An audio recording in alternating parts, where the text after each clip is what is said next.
Your days are numbered, Mr. Burns. Scary. Shh. Well, oh, hell yeah.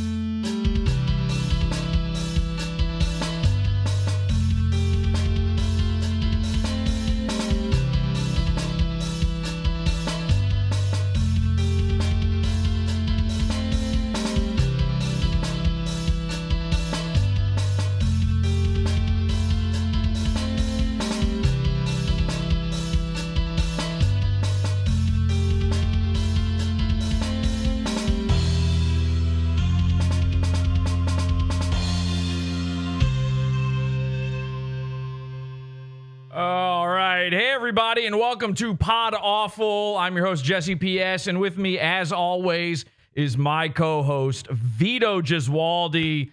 Vito. Glad to be here. Of course. Glad to be here. Happy to be here. And Vito, you, of course, not only are you always the co-host of Podawful, but you co-host another show, too, right? Yeah, it's called Big Bobby Big Balls. Every week we talk about the best testicles.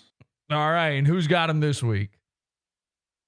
There's a porn actor named Timmy Tom Traveler. Okay. And he's a dapper fella. He's not a big guy. You'd think he'd have regular sized testicles, but I gotta tell you, he's got 2 grapefruits between the legs. Wow, this is the stuff. This is the type of stuff they teach you over at the UCB. So I would. Do you assume, think I was in UCB? No, but I know a guy who was at UCB. A guy named Dick. A lot of. I think Will Ferrell was UCB. Will Ferrell was not at UCB. That was well what after. What are you typing? Will Ferrell. He was at UCB. What are you talking about? Will Ferrell. Oh, no, wait, maybe not. That was after Groundlings. It was after his time. That was after. Anyway, so a guy who was at UCB is a guy called Dick Masterson. I must say, I think maybe Dick Masterson's got the big balls of the week because, man, did he pull a fast one on everybody, including you, I guess, Vito? Yeah. Because, well, I mean, for weeks he had everybody thinking, and I mean everybody believed this, that you were going to be fired from the biggest problem in the universe. I don't think I was going to. I thought, here's the thing. I knew he wouldn't fire me because he doesn't want to do a podcast over like Zoom, you know? Yeah. And you're it's only an in-person podcast. You're saying you're the only guy who would show up in person? I mean, I guess you could have got Josh Denny. Josh Denny would have showed up. But then it's 2 right-wing guys talking about how much they want Trump to, you know, do another January 6th. Well, I agree with you, Vito. Jan 6 was maybe one of the worst terrorist attacks. One of the greatest. There was like 2 9/11s. Yeah, I mean, I think 1 million Ashley Babbitts died that day. So did you see that? Did you see that little Asian guy picking up trash? Mm-hmm. Yeah. You're talking about powerful. Nicholas J. Fuentes, I believe. Okay, so yeah, everybody was convinced. Mersh was convinced. Ethan Ralph was convinced.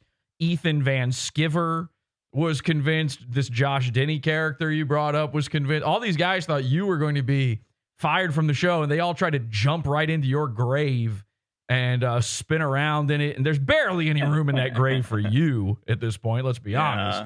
Certainly not Mersh or Ethan Ralph could get in there too. So they all wanted to jump your bones and get your gig. Ethan Ralph said he was going to move to California just to do it. And now he's claiming that this was all a work and he was in on it. And it turns out not only did Dick have, and this is crazy, you guys aren't going to believe this. Not only did Dick have no plan to fire you whatsoever, but he gave you half ownership of the trademark to the biggest problem in the universe. Wow.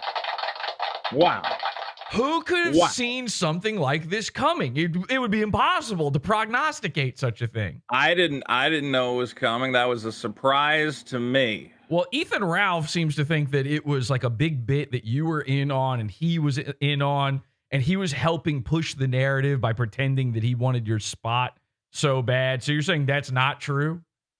I did not know. I still thought at the end of the show, he was going to go, and that's it. Like it was all like it was just over. Because there was a big elaborate theater kid, a scroll was involved, and you were presented, and this is the interesting part. I found this fascinating. Not only did he give you co-ownership of the show, but he gave it to you for the low cost of $1. Yeah. That's a fascinating amount of money right there. I mean, what a wild... Well, that's like what Stephen King would do with his film rights. Yeah. You know that story? Yeah, I do know that story. He'd go, you want to make a movie out of my book? You can buy the rights for $1. It's like Better Call Saul. It's like Saul and Breaking you just got to Bad. be a token sum. You just put the dollar... For some reason, money has to be involved. Does money have to be involved to make it legal? Yeah, legally. You have to exchange some money. But he was even going to... He even said he was going to give you the dollar and everything. So anyway, I thought this was incredible. And I assume that now that you... I guess... Now, of course, I looked up the trademark. Your name's not on it. I don't know if like a lawyer is going to actually get involved and make this happen. Yeah, I don't know how that transfers. I think it's more for right now there's a verbal contract that was witnessed by 1,000 people. I think there's a written one. There's a written contract. Well, there's also a written contract. That's true. Did you keep the scroll? I think we have the scroll at the studio. We're going to hang it up. Convenient. So I find it interesting that I don't think you would have come on this program, even though you are always the co-host. Like you're always on every episode. Right, I'm here every episode. I'm not so sure you would have showed up for this episode unless you had that because now you can't be kicked from the show, right? You can do anything you want, and there's nothing he can do. The point is more. Here's the reason that I have half the podcast is that's him saying, if you're not on the podcast, I'm just not going to do it. It's more, the show would never be me getting fired. The show would be him being like, all right, I quit, or I quit. Right. Yeah, I understand. Yeah. Basically, if the show ends, he'd be like, well, I'm not going to do another version of it, so I'd have to just do a different podcast or not do a podcast at all. I mean, I don't know if I believe that. I heard him say it. I don't know if I believe him when he says that, but I think he probably. He would just come up with. I think he would just stop. I mean, he's got other pokers in the fire. Like what? He's got that back buy site he's working on. Ooh, I don't know. He's got his own podcast. Is the backed by thing work? Because aren't you the only guy on backed by right now? And there's a couple other people on. Really? There. Okay, because there were some extreme security flaws when that first came. I remember posting about it. We did a whole investigation into it. Well, it ain't my website, so I don't fucking know. You don't own half of backed by, right? No, I do not own half. Thank God. But the anyway, only business venture in which I am partnered with Dick Master is now the biggest problem in the universe. So just to be clear, you did not, because I might have taken a guess last week on the program. I introduced a new theory, a new term to the internet called the rift grift. The rift grift. And I said, I don't think that you did. I don't think you were let in on any particular scheme. I assume, and actually we've spoken about this directly to one another. I know that you and Dick don't really sit there and like come up with ideas for the show. You don't like talk to each other. You're not friends, right? You don't like talk to each other on the phone or anything. So, well, I text, Dick does not like to be on the phone anyway, but, we don't like sit down and plan for the show. You know, it's not like we sit down and go, okay, we're going to do this and everyone's going to think this and blah, blah, blah. We might have a little conversation. I go over his house probably 30 minutes before the show and might go, or I might stick around after the show and be like, hey, let's figure out doing a live show. But I think, I don't know, it seems to be a winning formula to just be like, any discussion we're going to have about the show will occur on the show. Right. Yeah. Like the audience is part of the drama of fighting over what we're going to do. Well, my theory last week was that this was something I call the rift grift. And Yeah. I've seen Keemstar. I've seen a lot of shows doing this, by the way. It's not just your show. It's not just LOLCOW Live. But I had a feeling, knowing that Dick has been on LOLCOW Live before, and this thing with Keemstar and Boogie, I'm sure you're somewhat familiar with this, where it sucks. It sucks. And every single week on LOLCOW Live, Keemstar's going, I don't know if Boogie can be the co-host anymore. But if Boogie wasn't the co-host anymore, there's no more show. Well, I don't know if Boogie is a good actor, if he's just a complete retard. Because like I was watching, I don't watch the show, but for some reason it came up in my feed. And it was a thing where Boogie's going, Keem was going, I don't think Boogie should get paid for this month. Right. Because that's rewarding him for lying about cancer. Like he should have to give up all the money for this month. And Boogie was like screaming and throwing a fit. And I was like, I can't tell if this guy's just really good at this. I can tell you, it's fake. Now, here's the thing. Boogie is a LOLCOW. And he is overreacting. And in that way, it is real. However, he also knows that that's what gets him attention. And that's what makes a show called LOLCOW Live a thing that people want to watch. He's not a retarded person. And like I said last week, he used to play a character on the internet that was a big fat guy who just freaked out all the time. Right. Yeah. So he is playing it up. I think he knows how to scream and shout, but sometimes it is real. The real Boogie is the Boogie that was at the door when Frank Hassel showed up. Okay, so if you want to know the limits of LOLCOWdom with Boogie, all of that was real. And then everything that happens on LOLCOW Live is not real. It's fake. Yeah. Now, I think that you, in the same way, I think you, Vito, you're a big, fat guy who's the co-host of a show that if you weren't the co-host of it, you just said the show wouldn't happen anymore, right? Yeah. And and I think Dick maybe sees this stuff with Keemstar and Boogie and gets a little jealous, you know? And you know what? I'll let you have your theory. No. I would love to hear your argument against it. I've already talked about this. Please. Well, I think both me and Dick are in agreement that fucking LOLCOW podcast is unlistenable. Yeah. And I think, I think there was like some amount of drama where Dick was obviously playing it up. But it was also like some of it where like he said some shit, and he said it before where I was like, oh, that's him actually being upset, you know? Right. So there were definitely moments where he lost his cool for real, which we are going to go over in this episode.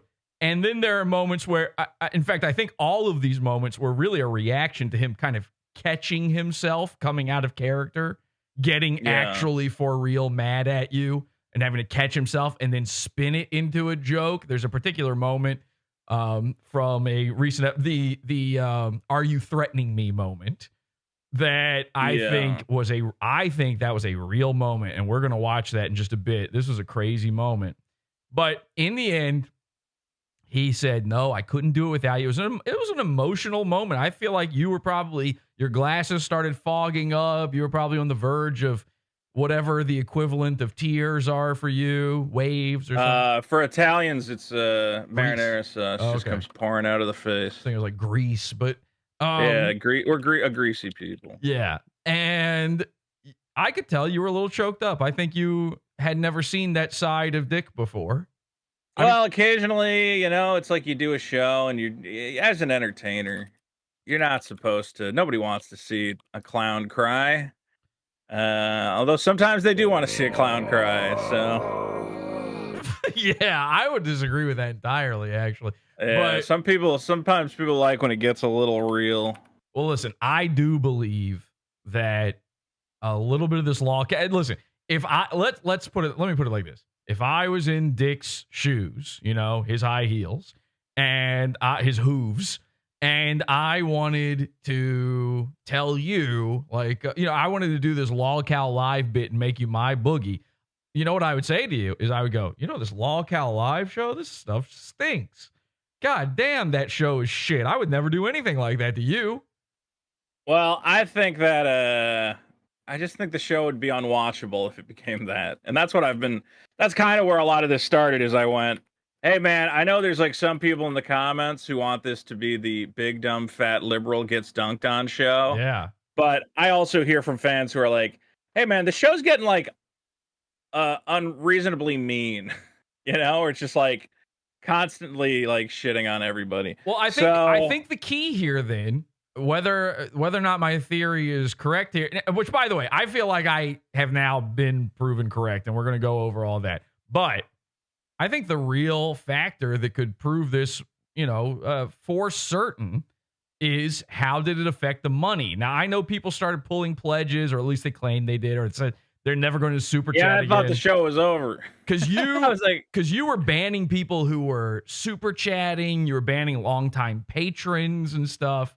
So what happened? I banned 2 patrons, and I'll tell you exactly. I remember both of them. One of them, I was like, hey, we can't do a show this week because, you know, somebody's out of town. And they left a comment, and they're like, you know, Vito, I know you just don't care about the show anymore. Why don't you just fucking quit if you're, like, going to take a vacation out of nowhere? And meanwhile, it was Dick who was on vacation. It wasn't even me. And I'm like, this fucking asshole.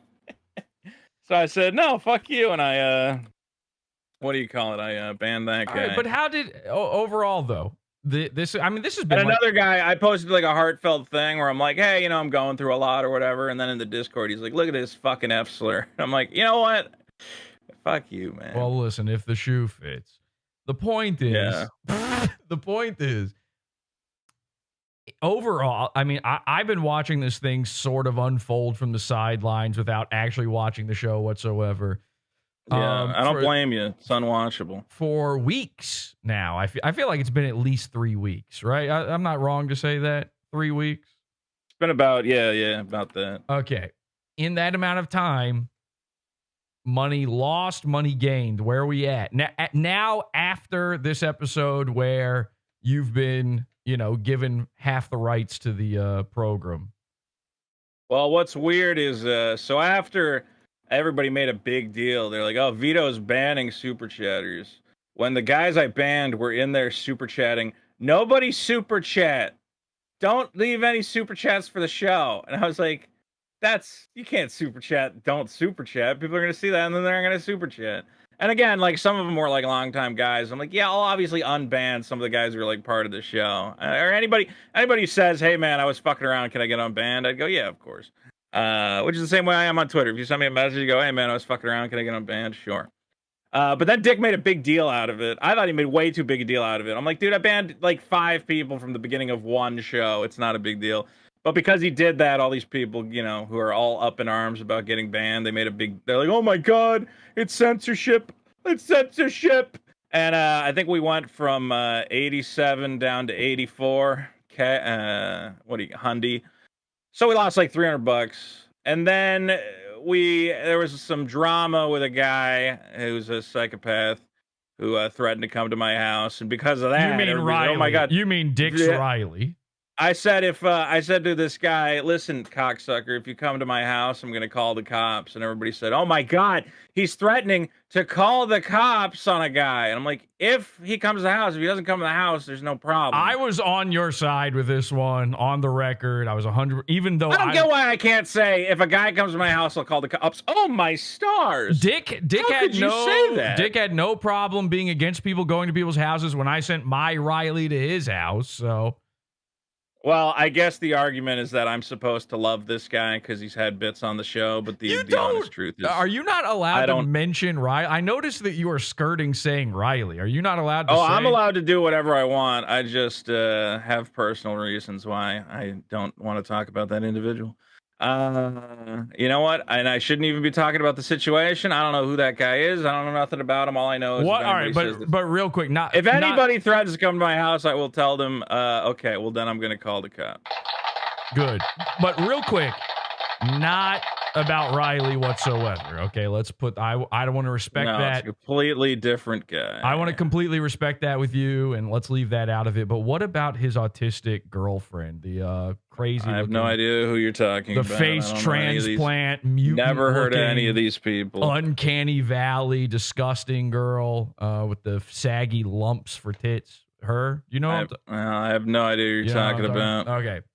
They made porn, and Riley had a really tiny penis. And not to make this about Riley, but he had a little tiny. These people are. You can see it on my Twitter. You can see it on my Twitter if you want to see. Well, maybe if someone sends me a link, but I probably don't want to see any. I'll send you a link.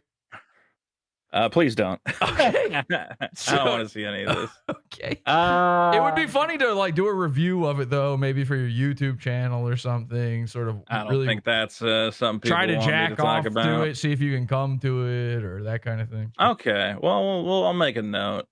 All I could say, so we went down to 84, and then we had an episode where there was a lot of uncomfortableness. We almost dropped below 8, and I was like, "Oh my god, this is not good." Right. Because the show's and been that's like, not just to be clear to people who don't know the show. I tried to explain this last time. That's not an even split between you and Dick, right? Like you guys, isn't it based on who subs for who's part of the Patreon or something like that? No, we split it evenly. You do? Oh, so that whole veto file dickhead thing is fake?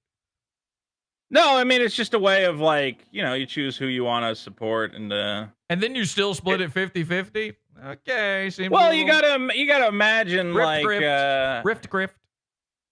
No, because you gotta imagine the guy who's getting the more supporters. He's part of the reason he's getting them is because the co-host is propping him up and feeding him bits and whatever else. It's an equal amount of effort.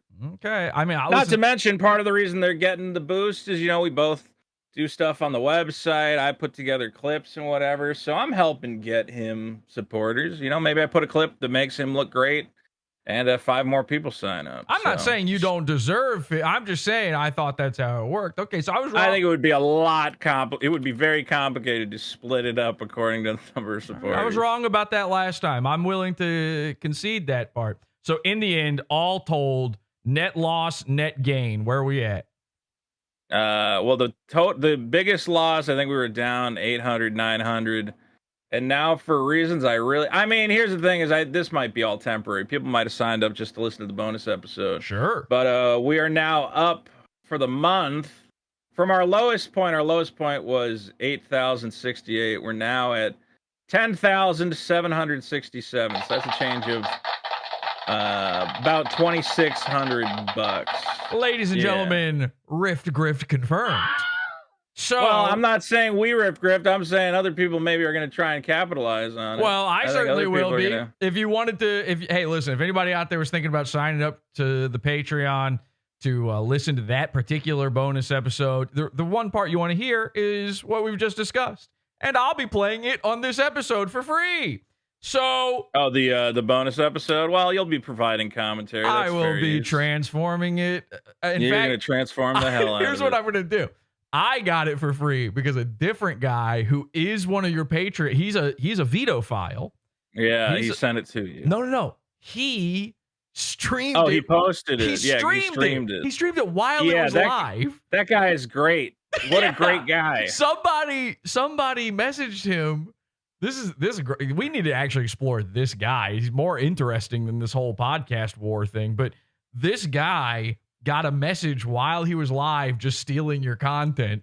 And he wasn't talking over it at all. He was just, every once in a while, he would get a comment in his chat room. By the way, one of the people was Riley. Riley was one of the chatters. And he would just put that up on screen and maybe respond to it. But he was not talking about the stream at all, basically. And one person said, hey, is this the bonus episode? And he's like, yeah, it's live. Don't worry. It's cool. I'm in the Patreon. And I'm like, I don't think that's how that works. I don't think that you're meant to share it because I don't know how that guy got the idea that he should dual stream our live show. It's okay because then he said it's all right. It's transformative because he's doing stuff on top of it. The stuff he was doing on top of it is just putting himself in a square above it. So that was nice of him. Yeah, that's like trying to watch the NFL game live and you go, well, I'm transforming it because I'm reacting to how excited I am about the point they scored. Exactly. So I'm not stealing it from you. I have too much respect. I have a pizza fund. As much as Dick might not like me having ways of making money, I have too much respect for people's paywalls. So I will not be stealing the content from you guys. I will be stealing your fans' original transformative content where he streamed over top of your content, and that's I think that layers upon layers. I Yeah. can't argue with that. it's completely different. But all right, listen, the nice thing is finally the Rift Grift is exposed. Clearly blown out. Clearly, there was a lot Blown of Podawful influence going on through this entire event, down to the $1 mark. You made this happen, I'm pretty sure. Well, it's interesting because I spoke to you directly not that long ago in a bonus and a after show in my paywall, as you recall, and I threw an idea out there to you, and I said, "What if I was able to get the rights to the biggest problem? Would you be the co-host of the new biggest problem as well?" Now, we don't have to talk about that. I happened to mention the amount I was going to pay for it, all this. It's just a very interesting series of events that's happened here. And this all And people can only get that if they pay for the pizza fund. No, I'm going to give it away for free. No, you're going to give it away on this episode. I'm going to give it away for free on this episode because I'm just that good. But all of this fell out of my Riley putting an inflatable cow in Dick's truck. And, of course, my Riley was just in here. You just missed him, Vito. The guy that delivered the cow that Dick sawed the head off of. He was just in the Discord here. I wish he was still here with us. But anyway, the point is, I'm very happy for you. I'm glad that you don't have to be, because I can tell you're really, like, Vito's actually upset by these things when people don't like him. It hurts his feelings.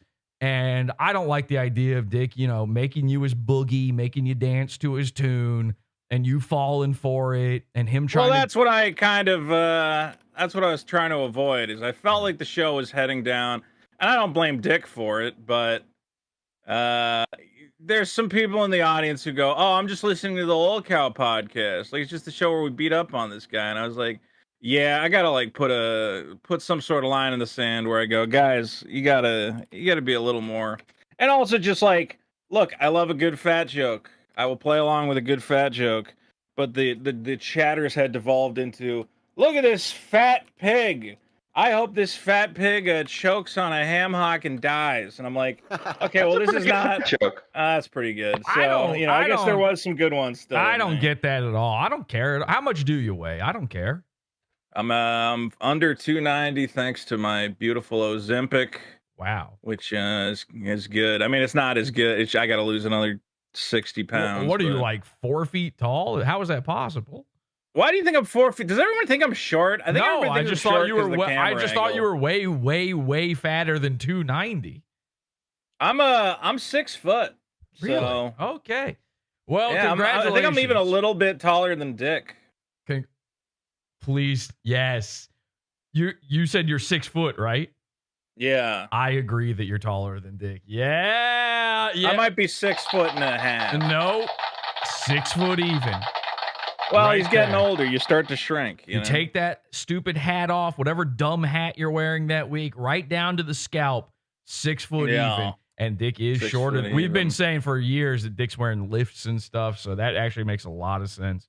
Because Maddox is 6 feet tall, and Maddox is a little bit taller than Dick as well. Anyway, that opened up a whole new can of worms for our transvestigations. But point is, I'm happy for you because you don't have this, axe swinging over your head just for the rift grift anymore. And I'm happiest for you because as the co-host of Podawful, which you have been for so many years now.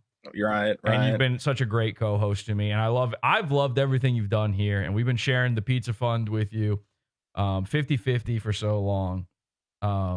Now that you have co-ownership of the show, of the biggest problem in the universe, and now that you cannot be kicked off of it, I think it's high time that you here on Podawful say the one thing that you haven't been able to say before, which is that Juju the cow is real. Vito, take it away. You cannot be fired. Remember that. Juju the cow. I don't know. I've never seen any cow thing anywhere. I'm sorry. If it's real, people are good at doing a good job of hiding it. Vito, this is the fucking shit I'm talking about, Vito. You know furries, man. They don't hide the fur This suit. is It's what just you sitting do. out. This is the Sean. This is the stupid. No furry is a cow. Nobody does a cow. It's always like he'd be like a wolf or something. Are you threatening me right now? Just say the juju thing. Say it right now so we can start the show. Well, guys, if you want the truth about that situation, the only place to find it is at whatnot.com/invite/veto comedy. Just for showing up, you're going to get a $15 credit to spend anywhere in the store. We got magic cards. We got Pokemon. Come on by. We're going to be live streaming. I got a bunch of video game consoles. Vito, you're fired. Whatnot.com/invite/veto comedy. You're fired, okay? This is Podawful. Bye.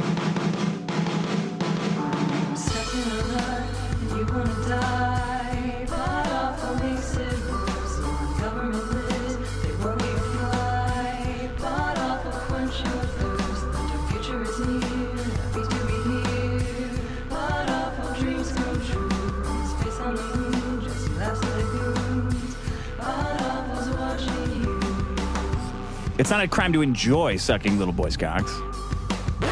Okay.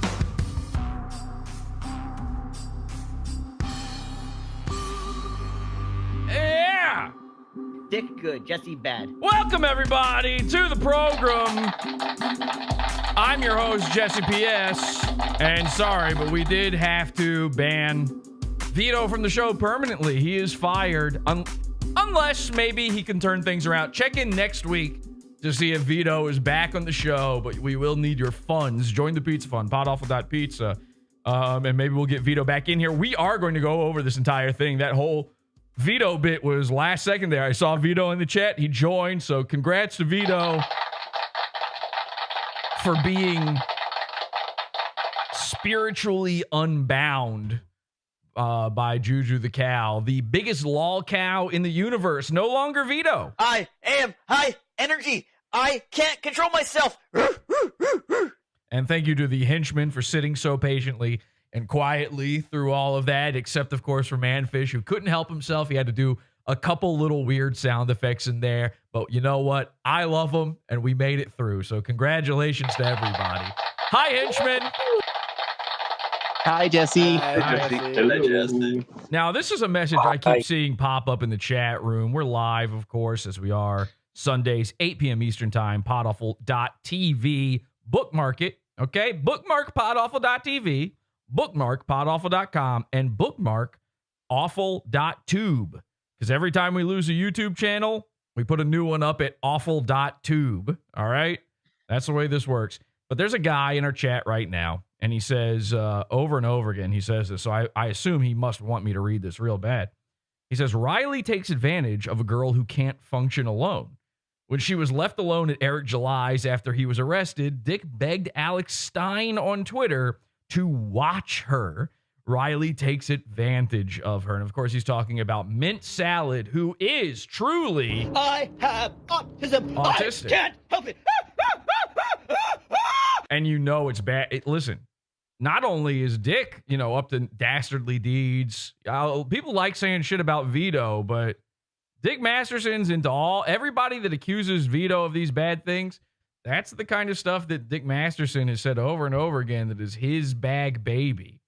And it's a bad look if you're telling Alex Stein to watch after a girl. Mentally, that means if you want Alex Stein to watch a girl, that means you think that the girl is, of course, a tiny little baby Latina who would swim around in her swim trunks right in front of him, show off her saggy floaters. Okay, anyway, so I don't have anything else to say about Mint Salad and Riley. They are disgusting, and everything you need to know about them is in their publicly uploaded pornography that they chose to put on the internet. It is disgusting. It's exactly the way you think it is. And really, tiny little, just one of the smallest little pepperoncinis you've ever, it's like you order Papa John's and you're a girl and you're like, oh my God, they're going to put the little pepper in the corner. And then you get it and it's like, it's a little more shriveled than and you're like, I know it's free, but really that's what Riley's working with. So we don't blame him for being the way he is. He's got a lot to deal with a little to deal with in his life. Okay. where do we even start now that we've had Vito on the show? Let's start at the beginning, which is right here. This is, like I said, this is a guy just restreaming their content, but this is actually not the last episode. This is not the one where Vito got the, got the bag. This is the one where where Vito really broke Dick, actually.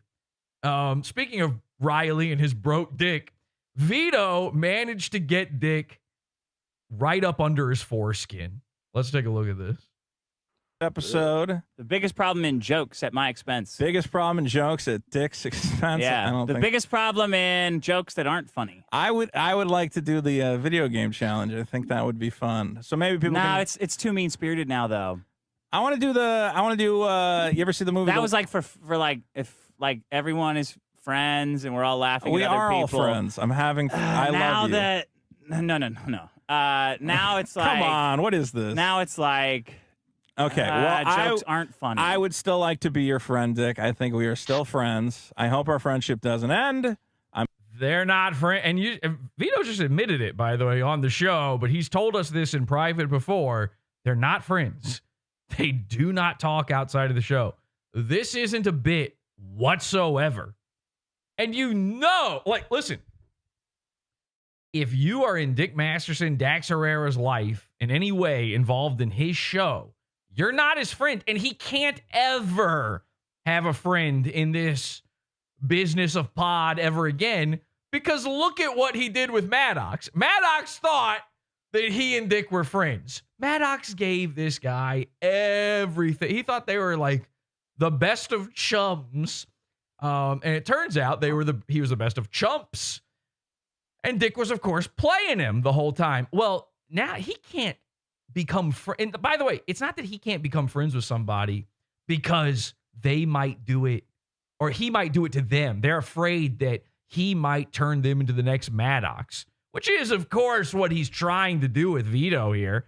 This is why I have, I feel kind of bad for Vito. He doesn't see that Dick looks at him the same way that he looks at Maddox. Vito thinks he's above Maddox because they laugh at Maddox together.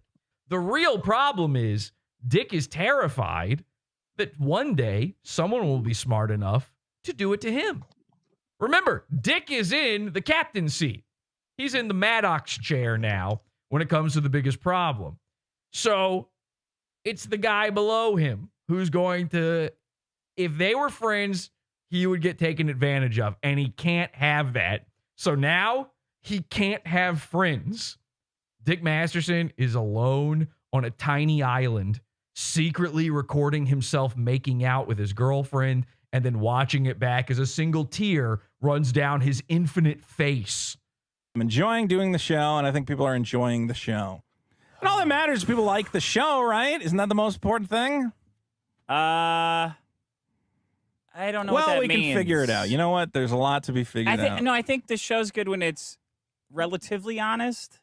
And now it's getting to the point of like, it's almost maudlin. I don't know how to say it. Well, it's not. That's not how you say it. It's definitely not maudlin. You might be maulding most of the time, Dick, but I don't think the show is maudlin. So there was, and again, this is all a bit, right? Like this is all the rift. The rift grift is 100% confirmed.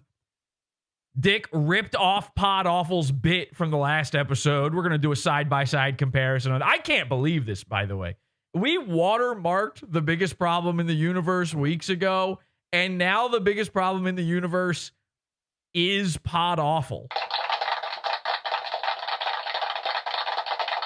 I had people messaging me, like sending me this clip, telling me, you're not going to believe this. Not only, like, there were some people who had told me, I told you this last episode, there are people saying, like, I think it's real, Jesse. This isn't a bit. This isn't kayfabe or any of that. And I'm like, okay, you'll see. Just wait. Vito's still on the show. Just wait. And of course, they came to do a little mea culpa and said, you were right, Jesse. But then they're like, but this is going to be way crazier than you thought. They're like doing your bit on the show. I couldn't believe it myself. And it's like heavily performative. Right. Well, yeah. And so he's now, even though this is fake and performative, as he's saying, there's always that base layer of truth hidden in there. And by the way, it's not because truth in comedy. That is a fake concept. You know who says truth in comedy? Non-comedians, all right? The same people who say you punch up in comedy. The same people, everybody who's brutally honest is lying. Thank you. All the Opie and Anthony guys, every single one of those stand-up comedians from that place, and then everything that spawned, all the disgusting shit stand-up comedy that spawned out of that world that we hate. All these wrestling guys, of course. Like the fact that these guys are all into wrestling should tell you none of them are honest. Wrestling is a performance. It's a ballet. How do we understand that when it comes to wrestling? When their whole thing is to never... That's what by the way, the fact that they have a term for it is kind of retarded. But the point of kayfabe, as I understand it, maybe I'm wrong about this. I'm not a wrestling baby. But the whole point of it is to never tell the truth even off stage. Don't break the fourth wall. Keep up appearances even when you're not in the ring. How did we figure it out then with wrestling? I mean, other than the part where, you know, very visibly none of the punches connect and they're slapping their own chests and stomping on the ring and every other dumb little trick they do that a 6-year-old shouldn't fall for. I swear to God, Power Rangers had better choreography than most wrestling matches. But you still haven't figured this out when it comes to the stand-up comedians and their shitty podcasts. Like, no, I guess they figured out kayfabe better than anybody else ever, these guys, because so many people are still falling for this. And at even the people who are like, oh, all these new guys, Brendan Schaub. I don't know who any of these people are. Matt Rife. Whoever these like newer comedians everybody sort of dunks on, makes fun of, talks about, and their stand-up and their podcasts. Even the guys who call them out still, like, they're sitting there, these boomers are sitting there thinking back to the good old days when they were actually brutal, when Bill Burr was being brutally honest on Sirius XM's airwaves, when they could say the F word. Oh, finally, they could be funny because they could say the F word.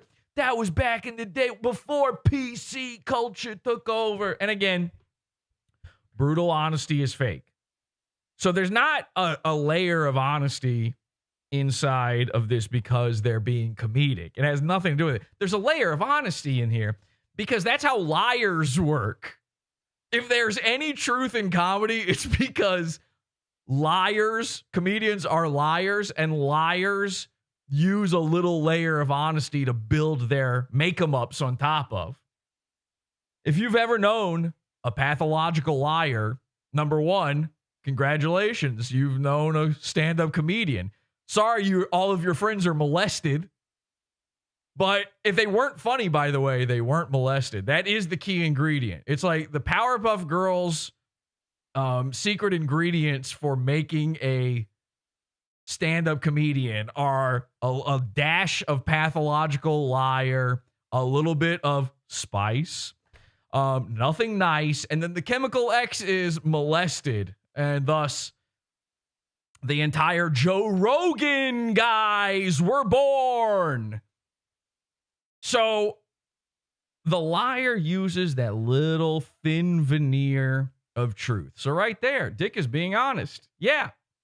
The show is best when there's a little bit of fakery going on. He admits that. The thing is, everything I say, my friends tell me I'm lying. So I'm just going to stop saying things. The Joe Rogan molested experience, Strip says in the chat. Yeah. Where I can be accused of lying. But I honestly enjoy doing the show and I'm having fun. I don't like... All right, now hang on a second. I got to address this. This is a little off topic. And I'll poll the henchman here on this as well, see where we're feeling on this. Towns in the chat says Mersh was never molested. Now, we did a whole episode about Mersh and his, insane ramblings to camera, his Bjork stalker video about me. And I concluded at the end of that, and maybe you missed this because a lot of that one happened in the Pizza Fund. A lot of that went into the after show. But he went on this unhinged rant about being molested. And so it kind of all depends. Mersh is like Schrodinger's molested boy. It all depends on how you define molestation. Because I was fully on board Mersh being stolen, molested valor. Where are we at? Where are you guys at in chat here with me, in voice chat with me? Is Mersh stolen, molested valor or true 100% grade A molested boy? If you go by his own words, he's raped it. He's a raped boy as opposed to a molested boy. Peggy's saying raped, not molested. Who thinks molested? Yeah. Okay, there's a couple. Who thinks fully lying? Me. Okay. Who thinks Mersh had gay sex with a younger boy than himself as a boy? Plausible. All right. So that's where I think that's where I've arrived. Mersh kind of hinted that he was butt fucked. Right? Isn't that what he said? Yeah. That he got butt fucked? Fully raped. But so this is our theory. It wasn't an older man who he forced he was 14. By the way, he was 14. And in my book, 14, and I'll stand, I'll put my hand on a stack of Bibles. I'll stand in front of everybody, in front of the judge, in front of God and everyone and say, at 14, you cannot be molested. Not possible. So my working theory is that he forced a younger boy than himself to fuck him in the butt. So the younger boy was technically molested, but he was molested with Mersh's anus. Is this stuff we can even talk about on YouTube? I don't know. Okay. Should we even clap for such a thing? That seemed wrong. Okay. I got excited. Too far. Very excited to see all of this. They're cyberbullying me to death. Anyway, so it depends on how you look at it. Was Mersh molested? Technically, no, I think. But I don't think it's molested stolen valor. I think he's confused on definitions. But obviously, he couldn't be molested because he isn't funny. All right, back to the video. No one's saying you're lying about enjoying it. Okay, well, yeah, 14. They're saying 14 in the chat. Exactly. If you're 14, even in butt fuck. All right. Okay, sorry. Let's really dig into this for a second, though. Let's say you're a 14-year-old boy, and you are. And I don't mean to be Patrick Melton here talking about this kind of stuff, but let's just start thinking about. It's like a thought experiment. Is that my Patrick Melton impression? Oh boy, I might have to re-listen to him. And by the way, everybody who is saying that Patrick Melton is a PDF file, a pedophile, everybody who's saying that he's... I'm not too. You know what? I refuse. I'm not going to talk. We'll say paranormal. Paranormal. I'm not going to do the PDF file thing anymore. Everybody who is saying Patrick Melton is a pedo, I disagree. I think jokes are jokes. We gave Vito the pass on this as well. I think there was a time not that long ago where everybody made, edgy, stupid jokes about this kind of thing. And all the people who get all twisted up in knots over it now, your reaction to these types of jokes is the same thing as a couple of years back when people started calling everyone racist. Now they just call everyone a pedophile. Now it was Nazi and then racist. And then every time they start doing that, you start going, no, not me. And so you start accusing everybody else of being that thing. So here's my official stance on it. Apparently Patrick Melton has said, so if somebody can find me this clip, that would be great. You can tweet it to me or put it in voice chat here or something. But apparently there's a clip out there, Patrick saying some really dirty things about kids. I don't know. He's doing thought experiments about kids. I didn't really watch it, but I'm sure he's just joking, right? So I want it on record, all right? I don't think Patrick Melton is a pedophile until I see him with my own eyes raping a child, all right? That's the bottom line. I have to see it physically in front of me because it can't be a digital manipulation. There's too many deep fakes, and that's why they call them deep. Actually, that's more of a shallow fake when it's with a kid. Don't ask Mersh about it. The point is, I don't believe it. A guy's allowed to make a joke about these kinds of things. I make them all the time, so I don't give a shit. How is it? Somehow I get away with it. There's like 5 guys that try to get me on this stuff and no one ever cares. I've said like some really horrible things on this show. Nobody gives a shit, and it will never come back to bite me in the ass, unlike whatever happened to Mersh when he was 14. Now, again, imagine you are a 14-year-old, okay? And even if you get brutally butt-fucked, I mean, one of the worst teenage butt fuckings that's ever happened. I'm talking you're blowing the Greeks and the Romans out of the water. And I'm talking about modern day Greeks and Romans. You're blowing every dude on Grindr out of the water. This is the worst butt fucking. This is Gomorrah-me. This is beyond sodomy. It's Gomorrah-me. You're 14.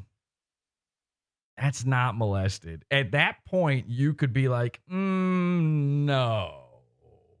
You could unless you're being held down Pizzagate style, they've duct taped you to a, what do you call a pizza peel. They're putting you into a brick oven and they're just taking the paddle and going like this to another guy. James Alefantis is on this other side. And they're trying to saw logs with your 14-year-old butthole. Unless that's happening, I feel like you could just be like, no, thank you. This is sort of a Milo Yiannopoulos style situation, which might explain why Mersh has been reaching out to Milo Yiannopoulos lately. Maybe he wanted to share war stories with him or something. I don't know. All right, back to the video. I think we did some great problems on this one. I don't know, man. Well, do you not know, or... I don't know. I honestly don't know. You don't know? Yeah, you got to fill me in. You saw Eric July. You saw what he did, right? Yeah. He took it too seriously, a joke. Right. And now you saw the last week. Right. You taking a joke too seriously. Sure. But it's not. See, that's the lie. That's always where the lie comes all right, in. I got it. I'm lying. I'm a big liar. Yeah, well, no, it's not even I'm a lie. It's like big, deflection. Fat liar. I'm a It's piece of shit. I got it. I'm not engaging. I'm gray rocking. I know. I'm a liar. Everything I say is a lie, and no one can trust me ever on anything. Everything that comes out of my mouth is Definitely bullshit. no one should trust you. Got it. That's Definitely. fine. Okay. All right. I'm a big liar. But here's what I'm not lying about. Well, you did say that Mint just wanted you to promote her on EVS's stream, and now she's getting hate from Comicsgate. Because you said that about her. Here's me not lying. Because you said that about her. Okay. You said that about her, and now she's getting hate from Comicsgate Here's people. what I'm not lying You said about. that Mint is pissed because you don't promote her, and that's not true. Nobody wants your promotion. You said that about her. Here's what I'm not lying about. And this is your gray rock shit. Like you read a like a 101 psychology book. I think everybody really likes the show. They don't want the show to end, and the show is not ending. Okay? It will eventually. It will eventually. Okay. It will. It is odd how much Dick capes for this autistic retard girl, Mint Salad, when he's also the one who helped like isolate her away from her family.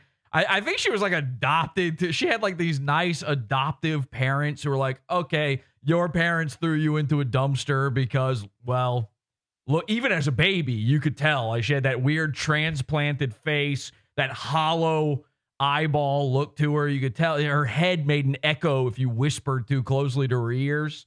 And so her parents just chucked her into a river somewhere. And these nice, beautiful people, this wonderful Christian sort of, oh my gosh, they love God or whatever dumb bullshit you idiots are into now.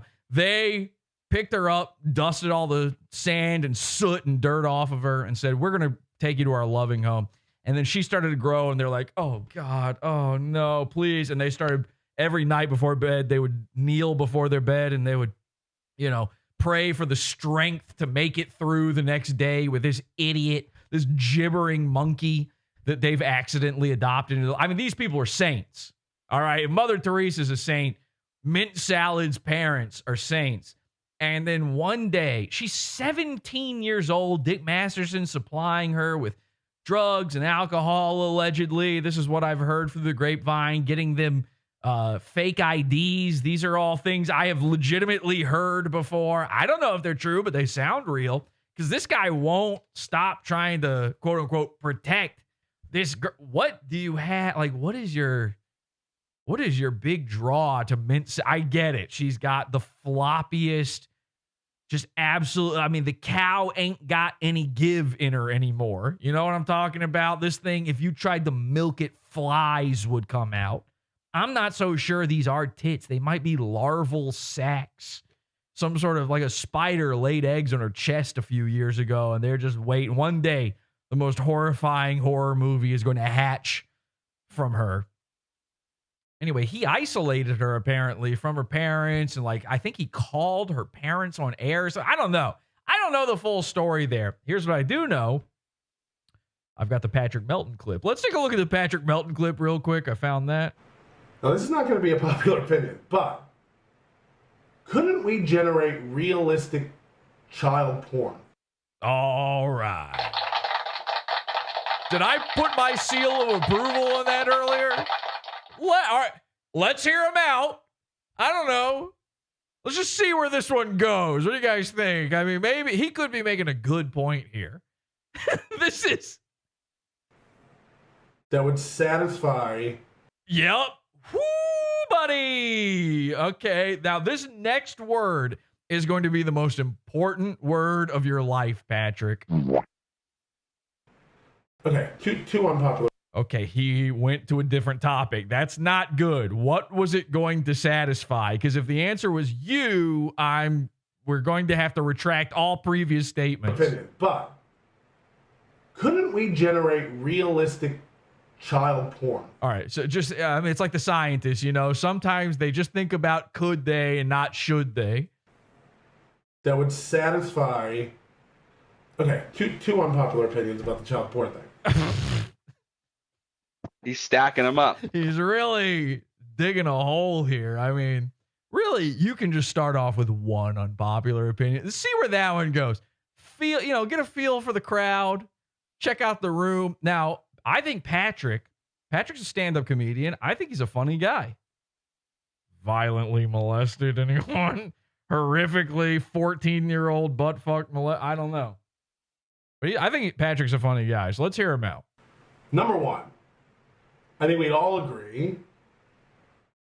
We can all agree that looking at pictures of naked children is better than fucking kids. We can all agree that fucking a kid is way worse than looking at a nude picture of a child.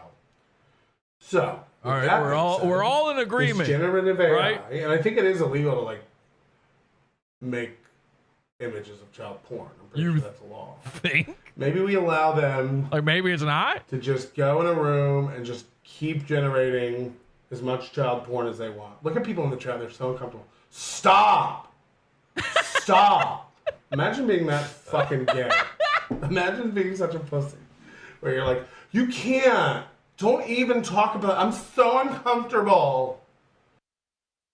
I gotta be honest. I don't picture the guys telling people to stop talking about child porn as the ones who are gay. I don't know where this accent, these hand movements are coming from. Stop. But although maybe Patrick just knows his audience well. If there was a way, he's really, you can see it. He's deeply putting thought and time into the. I mean, this is a guy who might have drawn up a chart on this, so we really should listen. I mean, can't you, somebody edit in Bunsen burners and beakers and different types of colored liquids behind him? That these idiots. One of those lightning ball things where you touch it and it zaps you. Could be kept at bay with no victims. Isn't that a solution worth at least discussing? And you're all going like, no. It's like, okay, I guess let them keep fucking real kids. You're right. Okay, now I want Patrick to go to the AI company and pitch this one to them. Hey, you know your large language model? I got something I wanted to really focus on here. Now, hear me out. These are going to be two unpopular opinions, but I think they could satisfy. The asshole. Why is it so? Why does it weigh on your heart so heavy? You don't know the kid. Did you see the 6,000 images? Was it your niece? Shut up. Well, okay, I don't know what the end of that was, but What the hell? I'm not sure. I don't know why they showed a turtle at the end of that. There's just some strange man that popped up. Okay. Well, let's go back to Dick and Vito. I'll let you guys be the judge on that one. I don't know. There wasn't really a joke. I defended him before watching it, going, oh, he probably made some joke about something, but there wasn't really a joke there. He was really doing a thought experiment. He was really like, I mean, that was more of an advocacy group kind of move. I feel like you might have been testifying in front of Congress at that point with that kind of speech, but I don't. Okay. Well, we can have maybe I missed something. There might be context. Please let there be context. that discussion, but I'm not. No. You and I do not have discussions off. I need to make it clear. You don't represent me. You're not talking about all right. what I believe. When you're on other streams and you're talking about who Riley is or what Riley is, you're not talking for me. Sure. Now, hang on a second. Did you catch that? Make it clear. You don't represent me. You're not talking about what I believe. When you're on other streams, hang on. you don't But I'm not. No. You and I do not have discussions off. I need to make it clear. He doesn't finish the thought. You and I do not have discussions off the show. He stops himself and he doesn't say that because he knows how insane that's. The audience, and he needs the audience to believe this. The audience thinks that he and Vito are friends. Vito sometimes seems to believe that he and Dick are friends. Dick almost told the truth, and that was too much brutal honesty. So he had to draw it back. Then he changes it to clear. You don't represent me. That's not the same thought that you were just trying to establish. You're not talking about what I believe. When you're on other streams and you're talking about who Riley is or what Riley is, you're not talking for me. Sure. When you're on other what other streams is Vito going? I can think of one other stream that Vito goes on. Sure. I'm not trying to. Okay, we're not having a discussion about anything off the show. Ever? Definitely not about this. There was, don't you feel a little sympathy? Like, didn't your heart break a little bit? Wasn't that the moment? Couldn't you see it? If these words, if the Vito files list wasn't over top of Vito's face during that, I think we could have pinpointed the minute that Vito realized Dick is not his friend. You can actually watch as his heart breaks in real time. Sure, not about this, but we should talk about doing a bonus episode. Yeah, Yeah, let's talk about that. Okay. Maybe a movie review. By the way, share that show. Podawful.tv. We got to get people in here. People still don't know about the new YouTube. Every episode, there's people in chat. Every episode, there's people in comments. Or I get messages saying, oh, hey, I'm glad I found you again. Didn't know. I didn't know you were back. As if I just came back. I can't do it, man. Oh, this is so pathetic. So Vito tries to, again, he thought they were friends. Even though I told him in an after show weeks ago, you guys aren't friends. And then he kind of confirmed that. He's testing the waters here. He just dipped his toe. Talk about that. Okay. Maybe a movie review. He's trying to get Dick to go see a movie with him, trying to take him on a date. I can't do it, man. You can't see a movie with me? No, not after this stuff. It's way too tense right now. Sure, right now. We'll get through it. I don't think it's quarrel. Say that again? This is a real lover's quarrel. This is like getting kind of pathetic. This is feeling kind of bad. It's going to get better. Because you're going to get hammered more and more. Because Vito's like, okay, yeah, we're in the middle of an argument. Not right now, but, obviously, I don't know, 2 weeks from now, we could go see a movie together, right? And Dick is trying to let him down gently, but the answer is no. Look, internet drama is gay and temporary, okay? It doesn't last forever. You're bringing it on yourself. And I'm stopping bringing it on myself. No, this episode has been the opposite of that. I really don't think that. Whew, man. Well, you know better than I've told you everyone. there's a thing I can't talk about. Mitt and Riley. There's a thing I can't talk about. He was doing that on this show, so I guess he's got some sort of deal. They called a truce or something. I don't know. You think that's cute, but it's like it's not cute. It's genuinely true. It's true, and I know everybody thinks I'm lying, but I'm not. No one thinks you're lying. Absolutely, they do. You think I'm lying when I say I can't talk about it. I can't In talk general, about I it. think you're lying. Okay, but in not general, talking you about think I'm Ben Riley. lying. I think you're like, okay, you have some fucking weird truce or something. I guess that's what people are saying. I can't talk about it. Hula Girl won't let him out of the house, says Evillian02 in chat. That might be, actually, no, Hula Girl's not calling the shot. Let's be honest. Hula Girl sat in the cuck truck, for crying out loud. She ain't calling no shots in this relationship. Otherwise, they'd be married. Oh, man. But it's like pulling fucking teeth. It's just. We just don't have to talk about it. There's a lot of stuff we don't talk about on the show. I don't like pulling fucking udders. I mean, teeth. Bring up stuff with you, you know? You have stuff. Oh, wait, that's why he likes mint. Oh, duh. Of course. He's into cows. Okay, never mind. I get it now. I understood the boobs thing, but I was like, there's the worst boobs, but they do look like, you know, you put her on all fours and moo. Stuff that is. You gonna threaten me? No. Whoa, there's the moment. This is the big moment. The show. I don't bring up stuff with you, you know? You have stuff that is. You gonna threaten me? No, that's not a threat. All right. This is a real moment. Dick has stuff, whatever it might be, I don't know, but he's got something that he doesn't want people talking about. Maybe several somethings. And I guess Vito knows, or at least Dick thinks Vito might know what some of those things are. Now, we know for a fact, and by the way, let's start speculating on what those are. Drug money. Oh, okay. What do you mean by drug money exactly? They're laundering drug money with the podcast. Are you saying that Dick is dealing drugs? No, that some drug dealer makes fake accounts and then donates to him, and Dick gives a little bit back. Okay, that's actually maybe one of the best theories I've heard so far on the obviously fake numbers of the Dick show. Here's the thing. We know that Dick and Vito are not friends. We know from this clip alone that they do not talk outside of the show. So the things that Vito could possibly know about Dick's life are very limited. But the thing that Vito does know, well, one, he knows where Dick lives. They record the podcast in Dick's house. But everybody knows where Dick lives, obviously, or else he wouldn't be getting cow deliveries. So it's got to be something not on the outside of the house or not even the location of the house. It's got to be something inside the house. Now, what's inside the house? Well, he's got a dog. And I'm not just talking about Hula Girl. And then he's got Hula Girl.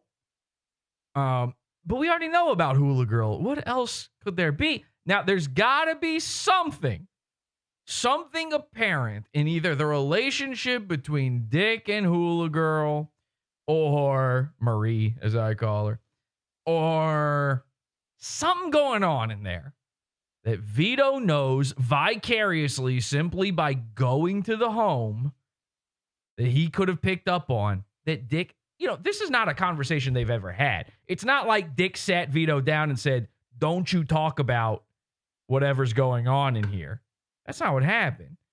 It's got to be something that Dick has been nervous about. Like in his heart of hearts, he's sitting there every time Vito comes over and he's thinking, is this guy going to pull an Asterios on me? Is he going to start, one day I'm going to piss him off and he's going to start getting it in his head. Then maybe he should start telling people things. And I'm not going to tell him what those things are to tell people by asking him not to tell people. That would be stupid. I've made that mistake before. So I can't ask him not to do it. One day I'm going to mess this up. And now maybe you understand why Vito owns half of the trademark. Why he's now locked in. This whole thing's been dragged out for weeks. They do more than one episode a week, by the way. So this is multiple episodes. So what is it? Right after the episode where Dick, by the way, the comments on this episode from their own fans are all calling out Dick going, whoa, what was the last 15 minutes of that episode? What is Dick so worried about with this threatening thing? And then wouldn't you know it, Mr. Nice Guy Dick comes back and gives him half the podcast. It's an interesting series of events. There is something dark that Vito knows. Vito doesn't know he knows it. I couldn't ask him when he was on the show. I couldn't have asked him because he wouldn't know what it is. It's everything he knows. Everything he knows that we don't is a problem in Dick's life. Maybe 80s girl isn't there anymore. Or maybe the opposite. Maybe they're married now. And now Dick's character of this womanizing ladies man has been ruined. Or maybe, even worse, maybe Vito walked in on a sort of The Shining, a man in a bear suit, blowing Dick. You know, he walked by the wrong door. We've seen Dick's house. It ain't no overlook hotel. There's not winding hallways everywhere. But maybe Vito went to go get a glass of water at the wrong time, and suddenly he saw a burning man going to work on Dick. I don't know. A 14-year-old getting immersed in a bathroom somewhere. Who knows? The possibilities are endless. And it might even be multiple things. But Dick is showing real concern here. And that's why this is getting good. I'm done. I'm going to go. I don't know why this is heated. I'm not threatening you. Okay? Bro, There's come stuff on. I don't bring up. What the fuck is that supposed to mean? Yeah, in chat, they say he claimed to know nothing about Juju. But maybe Vito was wondering, why did you keep the cow head? Why did you specifically cut the head off and keep it? Why is it in your bedroom? Why didn't you put it up in the studio? You put all these stupid little things up on the wall in the studio that are show related, but not that one. That one's in your house, but not in here. Stuff that, I would never bring up certain things that go on in your life. It's not, I don't know.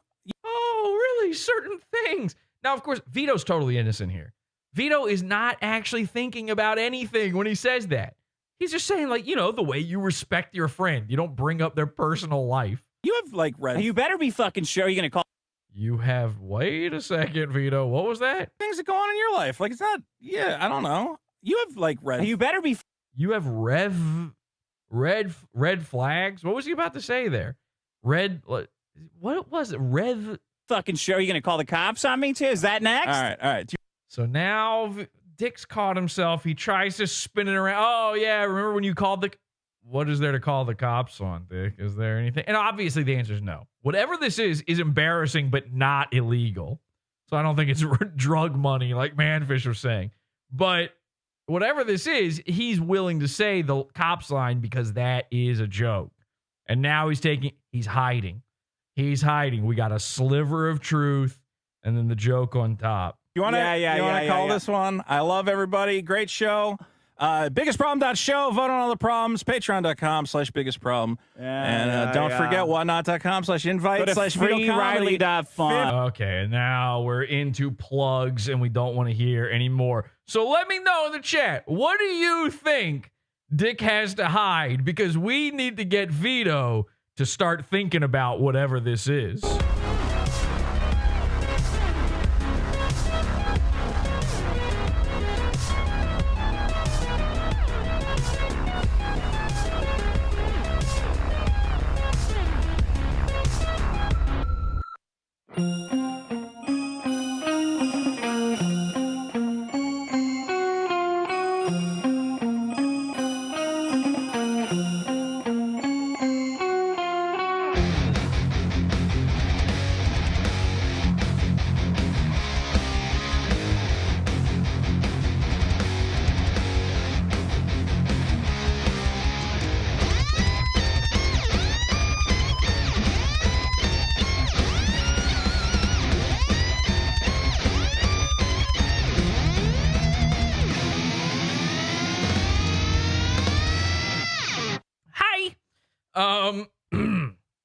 Hi, henchmen. You guys can talk, by the way. Everybody's sitting there so quiet. Hey, Jesse. It's so bizarre. Some episodes you guys never shut up, and then other ones you're sitting there. I wonder if you're asleep. You pick a lane, okay? I've said it. I've got Virgies, all right? I have 1,000 Virgies, and all of them are better than Virgie. And by the way, we've been having Virgies on the show since before there was a Revenge of the Sith, so that's not even much of an insult. Remember Friday Night Hangout Explosion? And my biggest worry was people think that's the real show. They think that is, guess what? It is the real show now, okay? It's this Friday Night Hangout Explosion. Everybody can jump in. So, we've got this is the moment. This is the stolen moment, okay? We stole it from the guy who stole it from their Patreon. This is the big reveal where Dick gives Vito all of his wildest dreams come true. Now, people in the chat room are responding. They're trying to guess what Vito was about to say there when he said, "You've got red." Now, I thought red flags. Goat Scroat says red flags. A few people, one person said red rum. Again, it's not the Overlook Hotel. Several people are saying red rooms. Yeah, you've got red rooms. What if Vito walked into the wrong part of Dick's house and discovered he's running a red rooms opera? I mean, remember, Hula Girl 86, his girlfriend was a cam girl. Was like legitimately a cam girl who set up her camming at the school where she worked while wearing a schoolgirl uniform. And one of the times it was in a red room. So that is very, very possible. Yeah, red rooms, they're saying. Red flags. So he's a communist. Juju the Cow is his code name for his Chinese handlers, perhaps. They do think of us all as cattle. All right, here it is. The end of the biggest problem in the universe. Aliens. Now, this part here, if you saw this clip going around on Twitter the way I did, it did not include this part. And I think this part is even more important than anything else. This is the true reveal that the Rift Grift was real.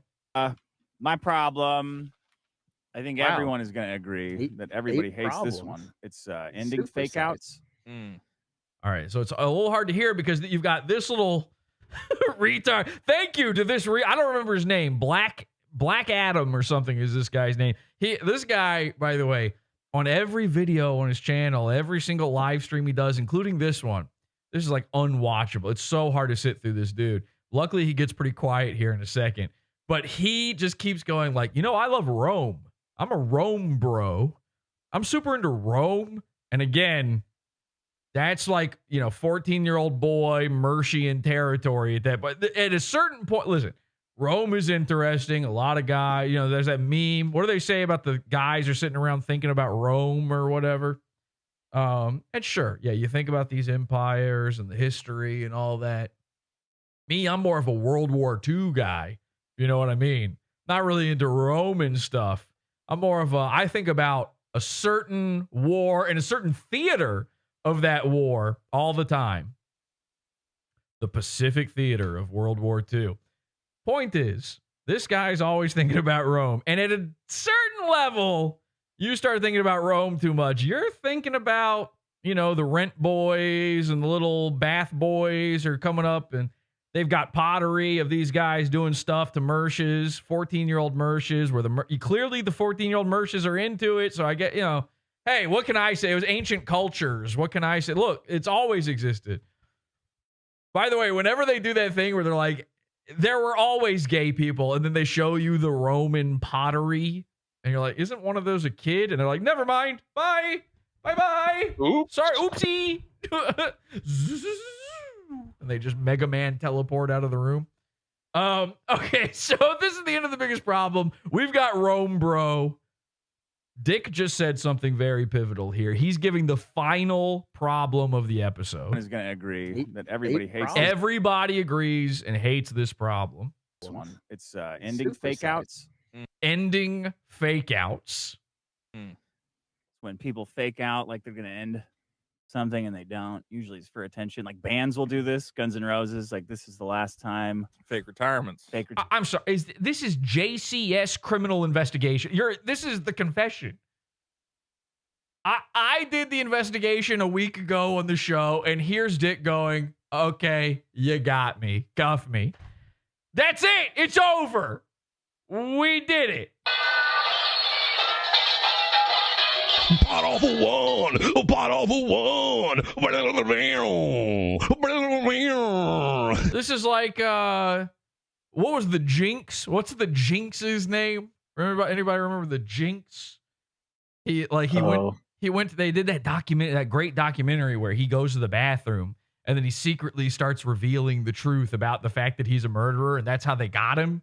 This documentary caught him where he starts going, yeah, I did fucking kill her. And I'd do it again, too. And then you can hear him fart.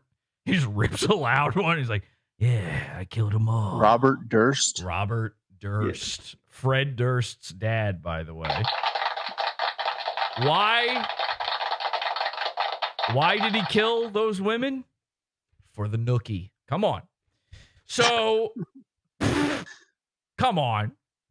So you can take that cookie. So here's Dick just admitting to the crime of the Rift Grift. Retirements, yeah. You got to come out and give us money to see this for the last time. Yeah. It sucks because everyone's pissed. It's happened to a lot of bands that I like. Maybe I really like and Vito's so oblivious. He's been sitting here this whole episode, and you can tell that he's got that worry. He feels it coming. He thinks he's getting cut. He thinks at the end of this episode, Dick's like building up to this big thing where he's going to be like, okay, well, bye, you're out of here. Ah! Which, good point here. What would Dick do without Vito? Like, what would this show even be at that point? It's just two The Dick shows. Imagine that much Dick in your ear. It's impossible. The screaming, the nonstop screaming. At a certain point, even loud equals funny guys have to go. Guided by Voices. I talk about that band. Oh, they did a fake out. They have a DVD that says like the last Guided by Voices concert. Yeah. And then they just kept making concerts. You're like, well, that's not really the last one then. The McRib ending fake out always. The McRib, yeah. They fake retirements. Who the fuck likes now we're rehashing a lot of. Yeah, I forgot fake product. Okay. Here, I have a big announcement. Well, we did fake retirements. We did fake retired food fake outs. We've had a lot of fake endings. Okay. I have a special. I told you. Vito's booty. I have an announcement to make. Okay. First, I got 3 things to say. So then he pulls out a treasure chest that says Vito's booty on it. All right, why is it a treasure? I don't know. Is this like a joke? Oh, because he's a pirate. I forgot. Every single episode of the show, Dick Masterson dresses up in full pirate costume. Why? Because Maddox was a pirate on the internet 30 fucking years ago. So now it's Vito's booty. You can say whatever you want. Don't do this. Don't do what? And Vito's actually afraid. He thinks this is it. I'm out. It sounds like you're planning something dumb. I am planning something dumb. Okay. I want to No. You're not planning something dumb. Apologize to you. No. For being a little over the top and too cruel. Excessively cruel at times. Okay. I'm not apologizing to the audience because when they do it, it's funny. Okay. But I don't think you're excessively. You're fine. Sometimes. Everything is fine. Sometimes. Sure. Sometimes. Okay. I understand. This week, everyone was joking about replacing you, and I thought it was funny, and I think they thought it was funny. Right. Josh and Carl wanted to do a whole I was told sketch. They had a whole plot. They had a whole sketch. Yeah. And it was funny. It was funny for us. Right. But I don't know if it was so funny to you. You know what I'm saying? Because it's a realistic possibility. You know what I'm saying? That I might get replaced. I think you thought this, but for me, these shows are about the people on the show. The name is stupid. You know okay. What are you? So this is how you know this is bullshit. This is how you know he's like trying to justify this bit. He didn't think this part through yet. This is the UCB kicking in where he's trying to make this work. So how on earth is this show about the people? This show is a fucking concept that a different guy invented that you now skinwalk as every fucking week of your life, dressing up like a pirate. Maddox came up with this show. You know what this show is about?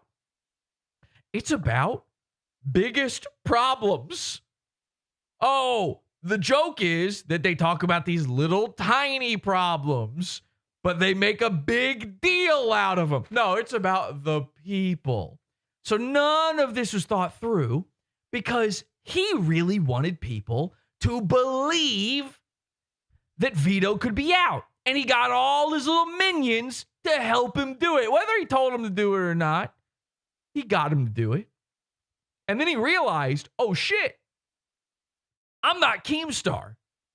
I'm not sitting here behind the scenes telling Boogie what the plan is. We did a whole thing in the after show last week, by the way, where I exposed Keemstar mouthing along to the words that he wrote in a script for Boogie to say. It was like straight up psycho looking. It was so crazy. He's not doing that with these guys. Dick doesn't want people to know he's faking this shit. So at a certain point, and I'm going to say it was maybe right after he watched the episode of Podawful about this and then found out that I had talked to Vito before about this. He decided, oh, wait, Vito might actually quit, unlike Boogie, because he doesn't know. He's not in on it. So now he had to come up with this bit. That's where all this stems from, because he needs this extra, income on top of the Dick show. So, and of course, now we know that they are splitting it 50-50 as well. Problem name is not, it's not like this entity like Wheel of Fortune where you can just swap people out. Well, you can get Vanna White. You literally just swapped the guy. You swapped yourself with Maddox and then swapped you with this guy. It's maybe the most swappable I've ever seen a show be. I'm not even sure what the relationship is between the two of you and Vito. I don't even know how they met. How did Vito end up in this position? I feel like I'm taking retard pills over here because I don't get this at all. These guys and Vito seems to believe they do have a chemistry. I'm not seeing it. People just like picking on Vito. That's what it really is. Vito is the punching bag of the show. And Dick, in hindsight, believed that the old biggest problem was he's the funny guy and Maddox is the punching bag. Now, of course, everybody who was listening to it back then was there for Maddox. Dick was funny. This was before all he did was scream. So he's now twisted it up in his mind in this new reality. He's jujued for himself that that's the way it always worked. So Vito is a human punching bag and nothing else for this program. And you doing this show, okay? Okay. I don't know why. Getting Last really time you came gay in, you now. asked I'm gonna cry. Okay, I completely forgot. Rome Bro was there. He is on the verge of tears, even more so than Vito. By the way, another thing about Rome Bro, he looks like Vito, like to a crazy degree. It's really hard to see him here, even on the screen like this, but here he is. He dresses like Vito. He wears the stupid hats. He shaves his head bald. He's got the beard. He talks like Vito. And if you go to his YouTube channel, all of his videos, like their thumbnails and the topics are all like Vito's. It's like he talks about he talks about the biggest problem, and he talks about the Eric July shit and all that kind of stuff, and the comics gate and all that kind of stuff as well. But then when there isn't any of that stuff to cover, he covers the same kind of nerd shit. This guy is like a Vito skinwalker. I think a part of him wanted to probably try to get the position, just like Ethan Ralph, of Vito's job, which, again, here's Ethan Ralph saying, I was in on the work, you moron. Why do you think I tweeted out the inside sources post? Ha, ha, ha. Ethan Ralph had tweeted out before this episode went to air, before it went live. Ethan Ralph tweeted out, I think you guys are going to want to tune into the biggest problem. I have inside sources telling me Vito's about to get fired. He thought he had the role. He thought he was going to get to move to California and be best friends with Dick. And then, of course, they go on air, and this happened, so he had to walk it back. He says, it was Kiwi farmers getting worked by Dick, Vito, and me the entire time. All right, so what are we thinking? What are we thinking?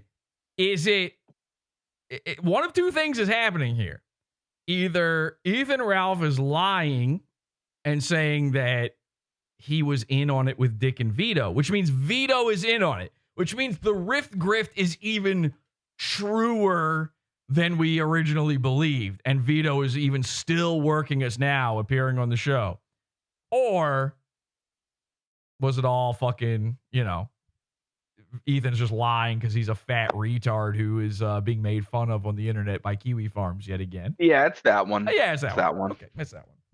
For sure, it's that one. Yeah, somebody says, this is Kiwi Farms. They say, LOL, Rape It Ralph got worked, spent all week hyping up that he was going to take over biggest problem in the universe with Dick because Vito was getting fired, and Ralph had inside info about it, only for Dick to sell half the trademark to Vito for $1, effectively making Ralph look like the biggest rube in the universe. So yeah, it's probably the other one. All right, so let's watch it happen. Here it is. Here's the big moment. Valued your input or something, and I'm like, it's not that. It can't be a show without the two of us. I like the show, and I meant that when I said if we didn't do the show, I would just not do a show. It's not like you could just be swapped out. It's not going to be the me and Josh Denny show trying not to say the N-word for an hour and a half on YouTube. See, hang on a second. So when we talked about this with Vito earlier, I said there's no way you believe Dick that he would not do the show, and you could hear him just then go, well, he didn't believe it, but now he does. And what was his reason for it? His reason was the reason Dick just gave. Dick has gaslit this poor man. And again, gaslighting is not real. However, it does work against people who believe in gaslighting. The greatest gaslight you could ever do to somebody is get them to believe in gaslighting, because then it works. I don't know how that is. It definitely does not exist. And if somebody feels gaslit by you and you didn't convince them gaslighting is real, then it is not your fault. Laugh in their face and go, gaslighting's not real, gaslighting's not real, gaslighting's not real, gaslighting's not real. Until they don't know what to do and they. But Vito's been gaslit by Dick on this entire thing. And now he's using Dick's examples as to why Dicko was really being serious and genuine the whole time. No one wants to see that show. Nobody wants to see that show. I love Josh Denny. I don't want to do that show. I personally like you and Josh Denny, so that's a little different. Every show. I go, Josh. He's gonna say no conflict, nothing at all. That's what I'm trying to tell you. So I have a very special Vito's booty here. So because I want you to understand this in a real way that's not just bullshit of me saying that, okay? So shut! Oh, wait, he's not here. Here's the Vito's booty. It's not a joke. What is this? Here, I don't want to do this. You have to do it. People are paying for this. The joke treasure chest is not a joke. Yeah. Yeah. Don't say that this is theater kid shit either. Just somebody. A UCB guy feeling a little. He's a little worried people are going to call him out on that one. Sorry, it's theater kid shit. Okay, I think even I'm allowed to say it's. Why are you worried about something being theater kid shit? By the way, Dick, you're the guy who did this. Hang on a second. I wasn't going to play this, but somebody tweeted this to me. Thanks to Nostalgia November on Twitter. Sorry, it's not theater kid shit. Gaston. 2 holes. Pretty good. Oh, man, I want to break those in. All right, hey, Ariel. You'd make a perfect wife. That's all. That's what I'm saying. You'd make a perfect wife. You don't speak. You can't read. You never wear shoes, I don't think. You got a rich dad. You don't understand human sexuality. My God, you're my perfect woman. Belle? Jesus Christ. Okay, so this is like they have an audience of their own friends there. This isn't just theater kid shit, by the way. This is Disney adult shit.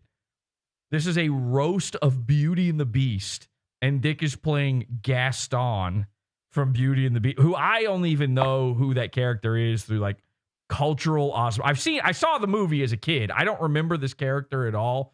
I understand who he is through cultural osmosis alone. And he somehow, didn't we do a whole episode years ago on Dick doing the roast of Ethan Ralph or something? Or they had a roast for Dick and everybody on it like totally bombed. Justin Wang was on it and bombed. Nick Recato was on it and bombed. It was so bad. It was on the kill stream. Yeah, that's it. Ethan had like this thing where he was going to do this, these roasts for internet legends.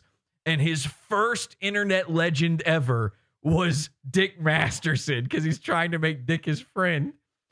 And this is a very similar thing to Hostbusters only ever doing host praisers for Red Bar.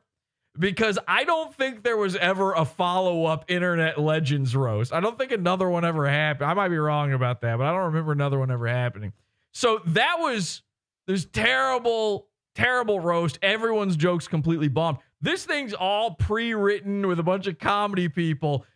Dick is in character as this guy, Gaston, and he's still bombing. For your roast master, Gaston.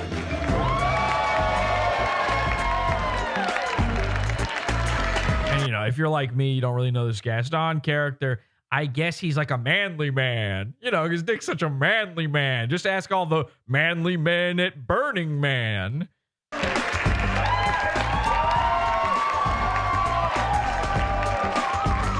So you can hear it. This crowd's hyped. They're ready to go. This is, I've done live comedy. Sometimes you got an audience that's like kind of primed for, you kind of can't fail in front of some audiences unless you're like exceedingly bad. They are here for this type of thing you're doing. The people in this crowd, this is California. These are Disney adults. They're ready for this.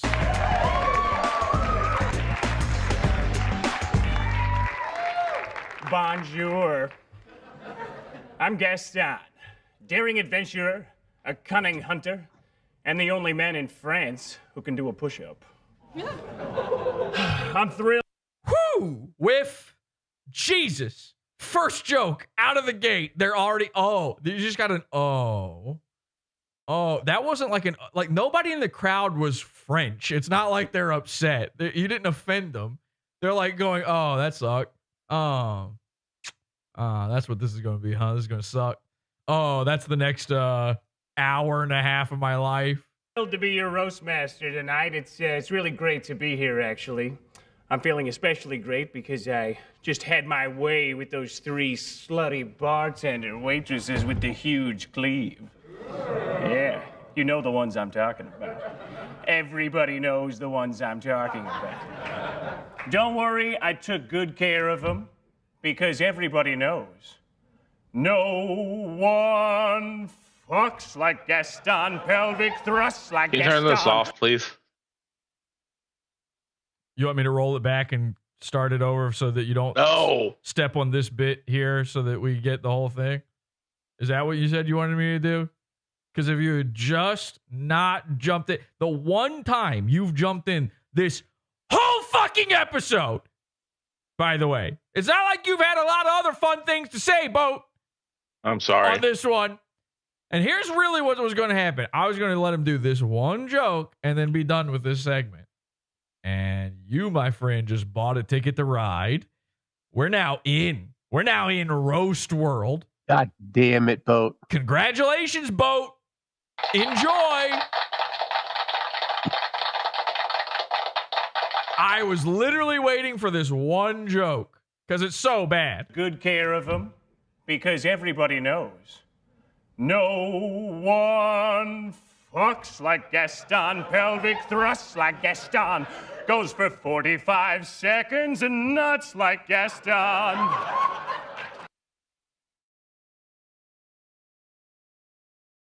Okay, so originally I was going to go, oh, geez, yikes, total bomb, this was bad, gross, and then we were going to turn this off. But Boat apparently wanted to hear more. So let's give Boat exactly what he wanted. Yeah, 45 seconds. It's because I'm dashing, strong, and efficient. Look, I know they all had orgasms because they told me they did, and we all know that women aren't smart enough to lie. All right, now enough foreplay. I never much cared for it. Let's bring out tonight's honorees. 2 people I'd like to mount on the wall of my house for very different reasons. Okay, I can't even do this for the bit of punishing Boat anymore, so congratulations, we're out. Now, somebody did say, they tweeted and said, he was better on this roast than he was on the Kill Stream roast. To which I pointed out that's because other people wrote these jokes. But even then, he was still bombing. Completely pre-written bit for him, and he still fucked it up. All right, back to this. Here we go. The big moment. Because there's a magic scroll. You have to open it and read it. You have no idea how much I want to rip this up without No, you reading it. can't. You can't. You have to be emotionally This would be honest the- at some this would point. be I the know you hate that. Okay. I really don't want to do this. This is too, Yeah. This is too much. Okay. Who knew this shit went down? I've known about that roast forever. I've talked about that. He used to do things like that all the time. There's one where he plays a pretty pony princess. I did a whole episode about this. People don't know this shit. I've been revealing this shit for years now. He used to do this thing called the Tournament of Nerds, where they would just play dress up like Disney adults and pretend to be these various pop culture characters. And usually he would try to portray whatever manly man character from whatever genre they were going for that week. And then one time, for whatever reason, very odd, nobody else was doing anything like this. He was a My Little Pony. Even though he's a guy, there was no reason he had to do that. Again, they always utilized him for, like, you know, he'd play He-Man or whatever other stupid fucking character. And then this one time he's like, no, I don't know why. I'll just do My Little Pony. That'd be funny, right? And they're like, My Little Pony doesn't even fit. We're doing Indiana Jones this week. And he's like, can I get a sparkly sort of mane going on? Something sparkly and pink or purple? And they're like, okay, sure. Yeah, we'll put together the costume. He's like, here's what it should look like. And he handed him his dildo. September 17th. Okay. Can people see this? They don't need to see it. Just read it to them. Okay. September 17th. What the fuck? So this is just a couple days after our big episode on the Rift Grift. Masterson hereby transfer to Vito Gesualdi 50% of the biggest problem in the universe trademark. Yes. For the sum of $1. $1. Effective immediately. Huh. Now that amount sounds very familiar. It should sound very familiar to any listener of Podawful for really years at this point. I've talked about this idea. Signed, Dick Master. Suck it, ripoff first. Why do I feel like I'm going to bring this into court someday? The judge is going to go, I don't know if we can accept scrolls. No, sir. you can. You can definitely. I checked with Keon. I thought I had $1 here too that I would give you, but so you didn't bring your checkbook, so I guess you're. Hold on, all right. Oh, now you got money all of a sudden. Shut up. So even in the middle of it, Dick tries to act like he was going to give it to him for nothing by offering the $1. Then he pretends like he doesn't have $1 nearby. How do you not have? You don't have a 20. You don't have anything. You could just hand to him to hand back to yourself. It doesn't matter at that point if you're giving it to him. It could be $1,000. You could have the world's only $1 million bill and hand it to him if the point is he's going to hand it back to you. He's like, So he's trying to find a way to actually make money off of Vito in this, supposedly kind moment. He's actually grifting the Rift Grift. Hey, just fucking idiot. I don't know if I have a single. I don't have change, unfortunately. Shut That's up. too bad. Right. Okay. So I will now be 50% owner of the trademark. Yeah. Of the biggest problem in the Which nothing has happened towards the legal part of that actually happening. Go look it up. Okay. It's taking all the There you go. ceremony. Now you're on the hook. Now I'm on the hook. Wait, hold on. Did I just get myself? No, Now it's I'm like, worried. oh, by the way, we're getting Okay. sued. Well, if this turns into a legal situation where I'm not You're on the 50% hook now, liable- buddy. Now, and again, another part that nobody pointed out, I think that right there is maybe the most interesting part of all of this. People were theorizing last week that this whole fallout between them is the result of Vito tweeting out his support for me after we sent my Riley to Vito's house, to Dick's house, and the cow thing, and all this shit that I've talked about Dick over the years. We know how Dick feels about this. We know he's upset by it. He sees it all. We know we've proven this many times. And so a lot of people said they think that Podawful's kind of behind this to some degree. And then Vito, not only has he shown that he would support Podawful and he would tweet out the YouTube link and all that kind of stuff, he came on the show recently And he came on the episode where we're talking about sending a guy to Dick's house.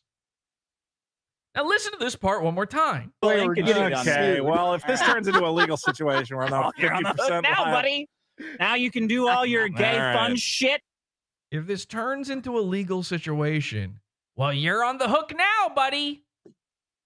So now, you know, you're thinking of all the positive shit of him owning half of the biggest problem. Now all the negative shit is half on Vito as well. The legal aspects, that's half Vito's problem. Now, what's Vito's biggest problem in the universe going to be? I think Dick just hinted at it. One day, just maybe, this could all come crashing down. Something bad could happen. These guys, they're sending out a dude to go fuck with this Eric July character who is willing to call the cops on them. He's not playing about this kind of shit. One day, the guy, Maddox, might come back with another lawsuit. Eric July might come down with a lawsuit. We don't follow these guys enough to know who else they talk about, but one of these days, somebody might come knocking. It's happened before, and now Vito is going to be eating a little of that. They're trying to get Vito to lose weight. I don't know if this is the way to do it. Whatever you want to do, you're responsible for half of the consequences. Right there. There's the reality of it. This is no gift. This is an imprisonment. He just locked Vito in, and Vito stupidly signed up for. Of course he did, because he did it live on air. This is the type of thing you do off air. This is the type of thing you at the very least discuss first off air. But they don't talk off air. So that pressure of the camera being on, of course Vito's going to hand over the money. He's going to do whatever. In fact, Dick even did the trick of saying, I was going to give you the dollar. He made sure it was really Vito's money to make sure that a real legal exchange happened just then. You just watched Vito trick himself into signing away his life to Dick Masterson. And all as punishment for me, the interloper, and him, collaborating. Oh, you want to work? You want to work with the enemy? You want to collaborate with the enemy? Okay, but just remember, you own this shit now too. And we're going to server mute Urquit until he figures it out. Sorry, was everybody's? Were we all sitting there hearing Skirchwit? He's just rolling around in his bed right now. He's got a bed filled with knives, pocket knives, and he's just rolling all over them, dragging his diabetes needles across them, and just making sure we hear every little bit of that. Okay. Hi, Urquit. Sorry. Okay. Okay? I'm very excited. It's half your show, too. I want you to know that, and the audience needs to know that, too. I don't want all this gay. Yeah. Oh, yeah, I want everybody to know that. Everybody I want a needs lawyer to know that. Yeah. I want a judge to know that. Yeah, let's make sure the Supreme Court knows about this. You should leave. You get kicked. I don't like that shit. It's not, I don't. Nobody should have to feel like that, okay? You put in a lot of work on this show in 3 years, and it's not funny. Yeah. I realized halfway through, I'm like, well, if he doesn't think it's funny, there's got to be a reason for that. So let's fix that. I love this show. I don't even know what I could say about this show other than it's as I've said to people, they're like, hey, you should do your own podcast, or what would you do if the show ends? Well, yeah, maybe I don't know. Maybe better at some bits, though. I'll be honest. What? Your Of bits course, I agree are with you. fucking peak. Which bits? Like you're traveling, Even Vito doesn't believe that. Which bits? I'll tell you which bits. The one where I watermarked your show. That's probably the best one. What was that called? Dickpocracy, where he misspelled hypocrisy, and I just kept the typo in there. Even the thing you said right before we sat down. Oh, yeah, I'm the like, going to man, Ohio that's thing. fucking peak. I would love to do all that. Dude, you're the best. You're definitely not my boogie. Told people, I'm like, here's the problem is I definitely didn't just do a Faustian pact with you. The banter I have with Dick is incredibly rare thing to find in comedy. No offense, Vito. Where is? I'm waiting for it. When's it happening? We've watched whole episodes of the show. We've streamed them to my channel before. I'm not seeing that. Yeah, that was a shamanic comment. It's also not okay. Here's the thing. Let's say they are really funny together and this is really working. It's not rare because remember, this show already existed once with a different host where everyone liked the banter and the playing off of each other of Maddox and Dick. This is not a rare event whatsoever. I've met a lot of comedians. I've met a lot of funny guys, and they're funny. The Raped guys, and we have a great time. It's very hard to find somebody who can just make a show like effortless. Like me and you could show up even if we didn't. We prep anyway. Time to put on my pirate costume. We put a little prep in. But if you told me I had to sit down with Dick and bullshit for 4 hours and find a way to make it funny, I would go, yeah, I think we can make that work. That's all podcasts. You're not, I mean, this is not revelatory in any way. Mm-hmm. We'll do something. Yes, and it's it's going to on. work because Anonymous. and it's very rare to find guys who can do that. I'm going to put the link in and the chat. yeah, that's why if I did another show and maybe there are Hey, Rome Bro, can you shut the fuck up? Stop transforming this content for 1 second. It would be a different show. It wouldn't be this show. This show, the comedy is just like actually incredible. And I thank everybody who tunes in. Okay. Even if I ban you because you're a piece of shit sometimes. This dude even laughs like Vito. That's crazy. At the end of the day, it's all in good fun. And now, all of my emotional womanly behavior got me 50% of a trademark. So the moral my of the girlfriend said, well, you're going to marry him before you marry me? The moral of the story is shit, it is like that, become isn't an emotional woman and then you get free shit. Free, you just paid for it. And you paid $1 for it. And for some reason, that sounds very, very familiar to me.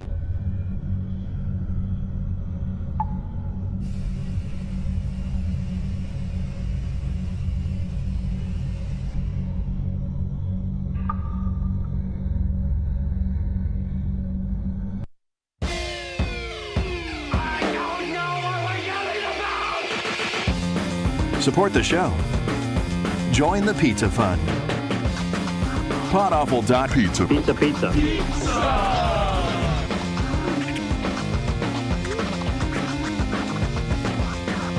Podawful.pizza.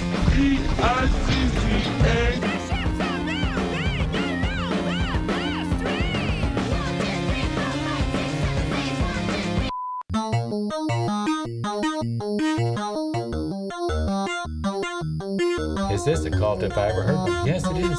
It's a cult. I mean, it's the cult of cults.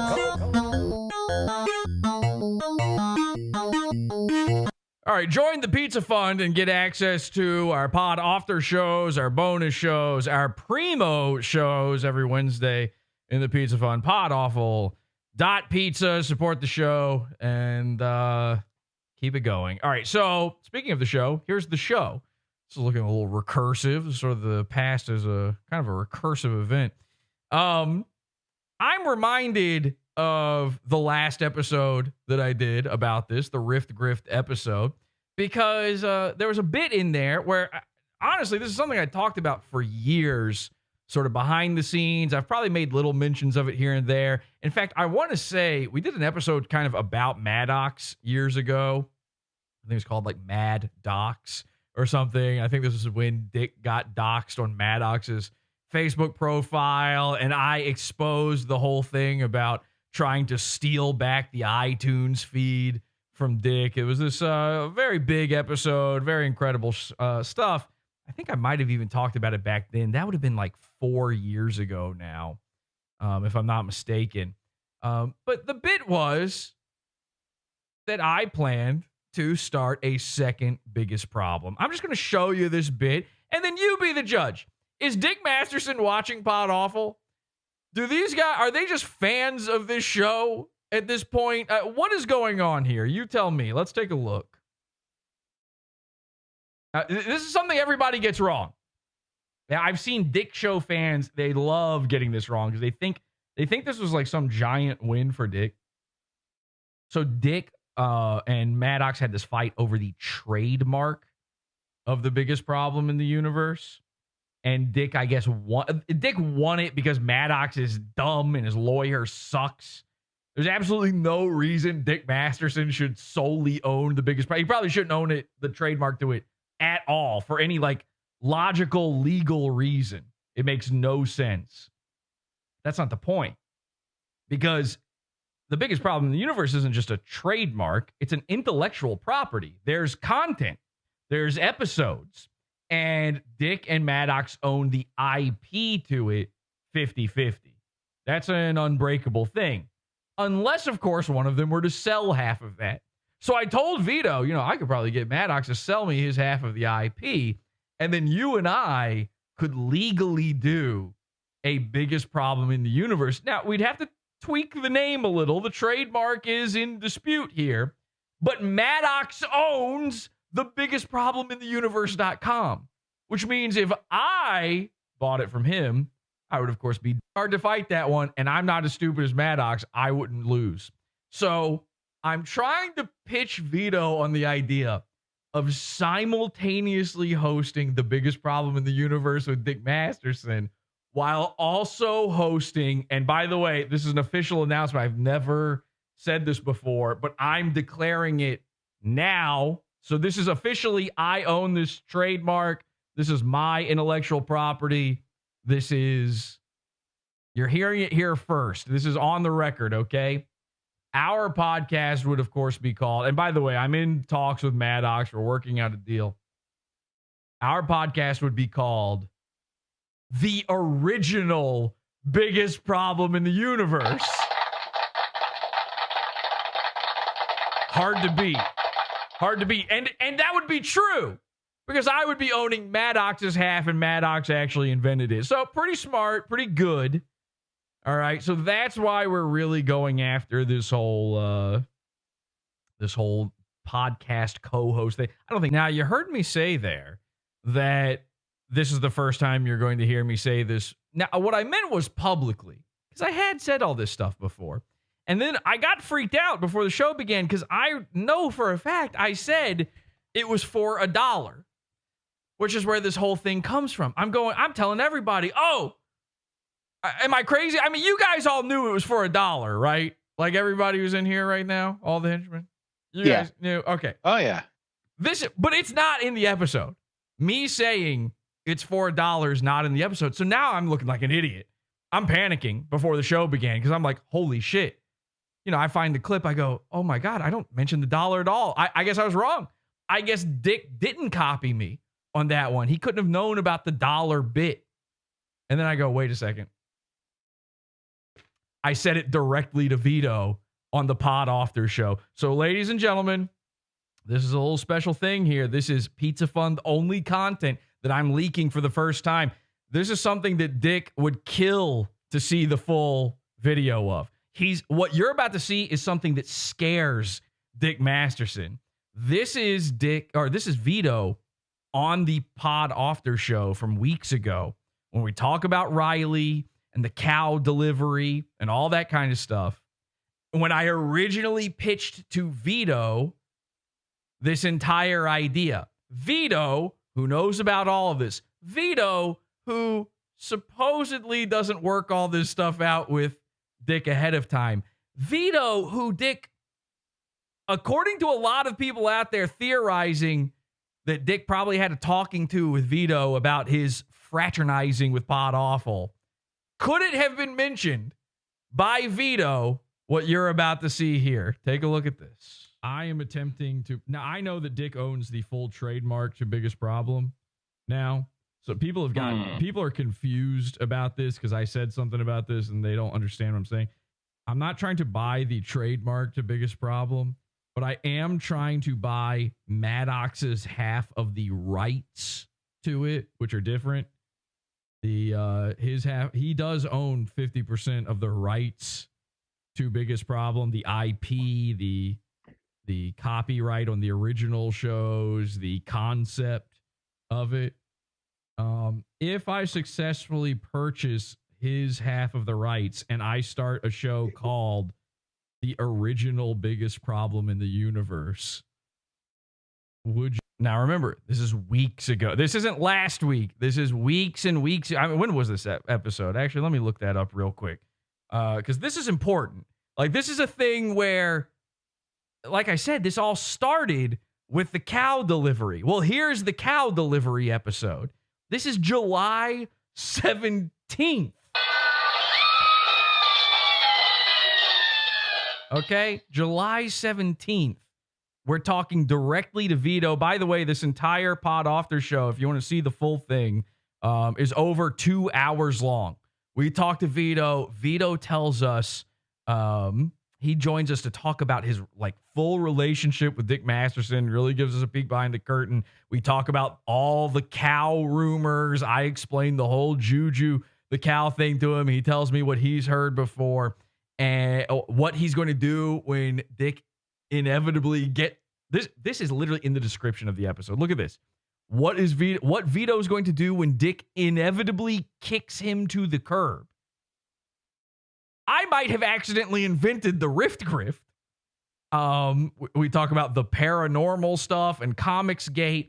And I think the most interesting part in all of this is we actually talked to Vito about a sexual liaison between himself and Dick Masterson. So go check that out in the Pizza Fund, podawful.pizza. Now listen to this, though. Weeks and weeks ago, months ago now, would you be the co-host for it? I think if this scenario took place, I would. I think I'm a bit preoccupied with my existing obligations. It would be sadly. It would be once a week. It'd be very quick. You can do it remotely. You don't have to go I mean, anywhere. it sounds very appealing. I understand. Your glasses will remain unfogged up because you're not in that weird unfinished laundry room. That has been a problem. The fogging is becoming a problem. People are asking about the fog. What is going on with the fog? California humidity will get you. I should invest. I think there's like an anti-fog. You know what? Thanks for reminding me. I'm going to look on Amazon if you can get that like anti-fog spray. Why can't he just put a little air conditioner in there? No, there is one. What? I think that's might be what's causing it. Oh my God. All right. Well, anti-fog wipes for glasses. Maybe that'll help. Yeah, maybe. Okay. So it's a maybe on the original biggest problem in the universe. I mean, that would be pretty cool for you to be on both the fake or like new biggest problem and the original one. Well, I'm always open to new proposals. You know, work up a business plan. We'll see. We'll see. What we can Well, the business plan is it's the same one you have with Dick. Okay. Well, then I'll probably just stick with Dick. You do both. You get to do both. Which one of these anti-fog sprays do I get? I want you this one says for swim goggles. Oh, to be clear, I don't want you to quit the current one. I want you to do both. I know. Oh, okay. That would be crazy if you quit the current one. No, I thought it would be really neat if you got to co-host the original one. Well, we'll see. I'm this close from buying it from Maddox. He is considering my purchase. He's considering it. Yeah. Well, yeah. Well, I'll let you guys make your business. You can ask. Deals in private. No, you can ask. What were you going to ask? Oh, I mean, do you want to talk numbers? How much is it going to cost me? Yeah, $1. It's a good deal. Yeah. Yeah. I think he's going to sell it to me for $1 because it's funny. Yeah, he's still. Ladies and gentlemen, the Rift Grift was real. Dick Masterson is copying Podawful, and Podawful has been in control of the biggest problem for the past 2 months. It's all true. It's all happening. All right. I got nothing for a pod. Do we want to do a pod off their show? Because I don't have anything else. I mean, that was it. I think that was a pretty good one right there alone.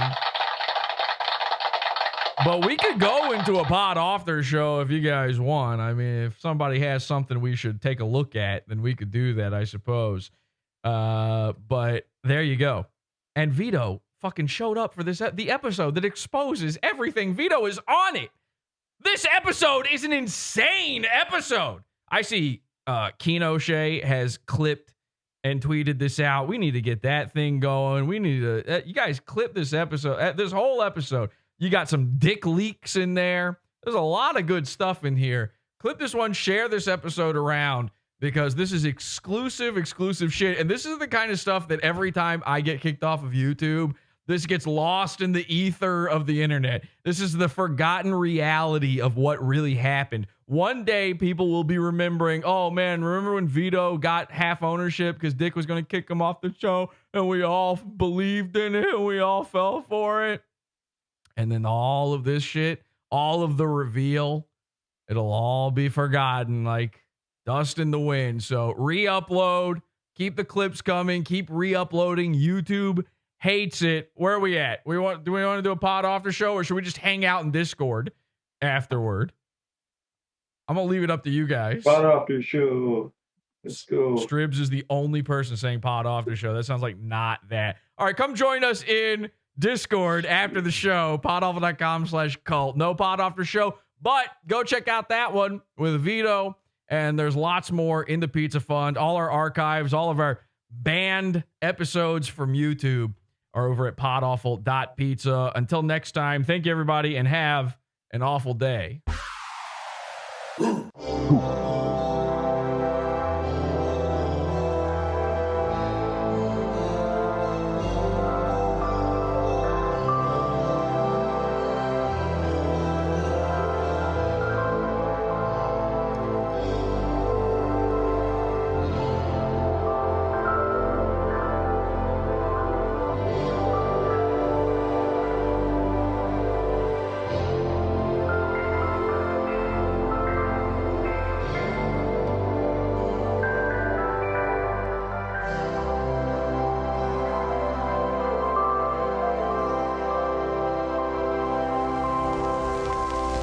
Oh my God, what the?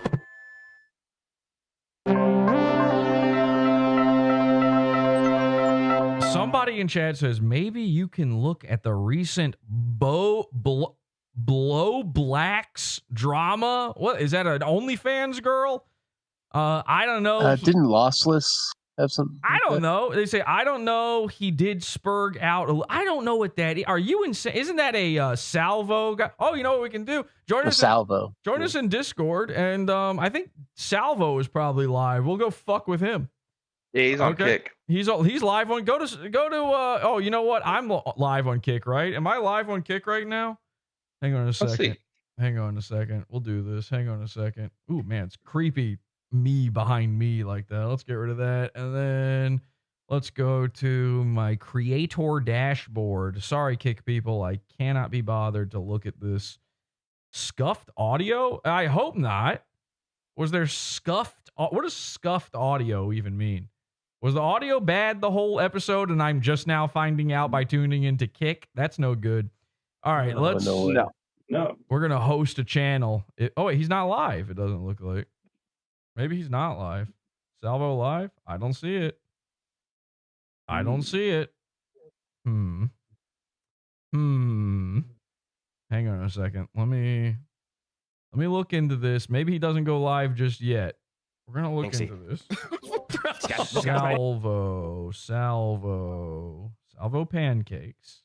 Offline. Not live. All right. Take that back. Did he go live already? Is it already over? No, it's 3 weeks. 10, but 10 what time? EST, like 15 minutes ago. You're sure EST? Doesn't he live in Colorado now or something? Oh, I don't know. He also could be on the road. The last 5 times he streamed, he's been in his car. Right, I tell you what, come hang out with us over in what the F am I looking at right now? Come hang out with us over in Discord and take a look at this. Anybody remember this thing? How do I make this big screen? What do you guys think? Is it lagging or no? Be honest. Is it lagging? Is it like GTB? Let me see. All right, we're gonna raid. We're gonna raid GTB here. This GTB is a midget we own. Let's go raid him. Host him. We're gonna host GTB. Watch this. This is how we're ending this episode. We're streamers now. Guys, be honest, chat.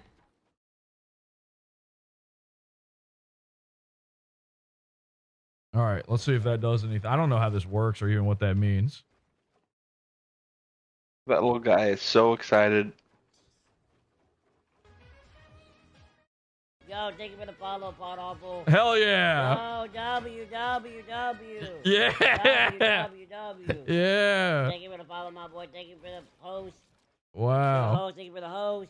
We're going to put him in a little cage. We're going to keep him. He's going to be part of the moon base permanently. We will capture him and we will seal him off from the rest of the world. Okay, see you, GTB. Bye. Go watch GTB until Salvo goes live. All right, that's it. It's over now. The show is over.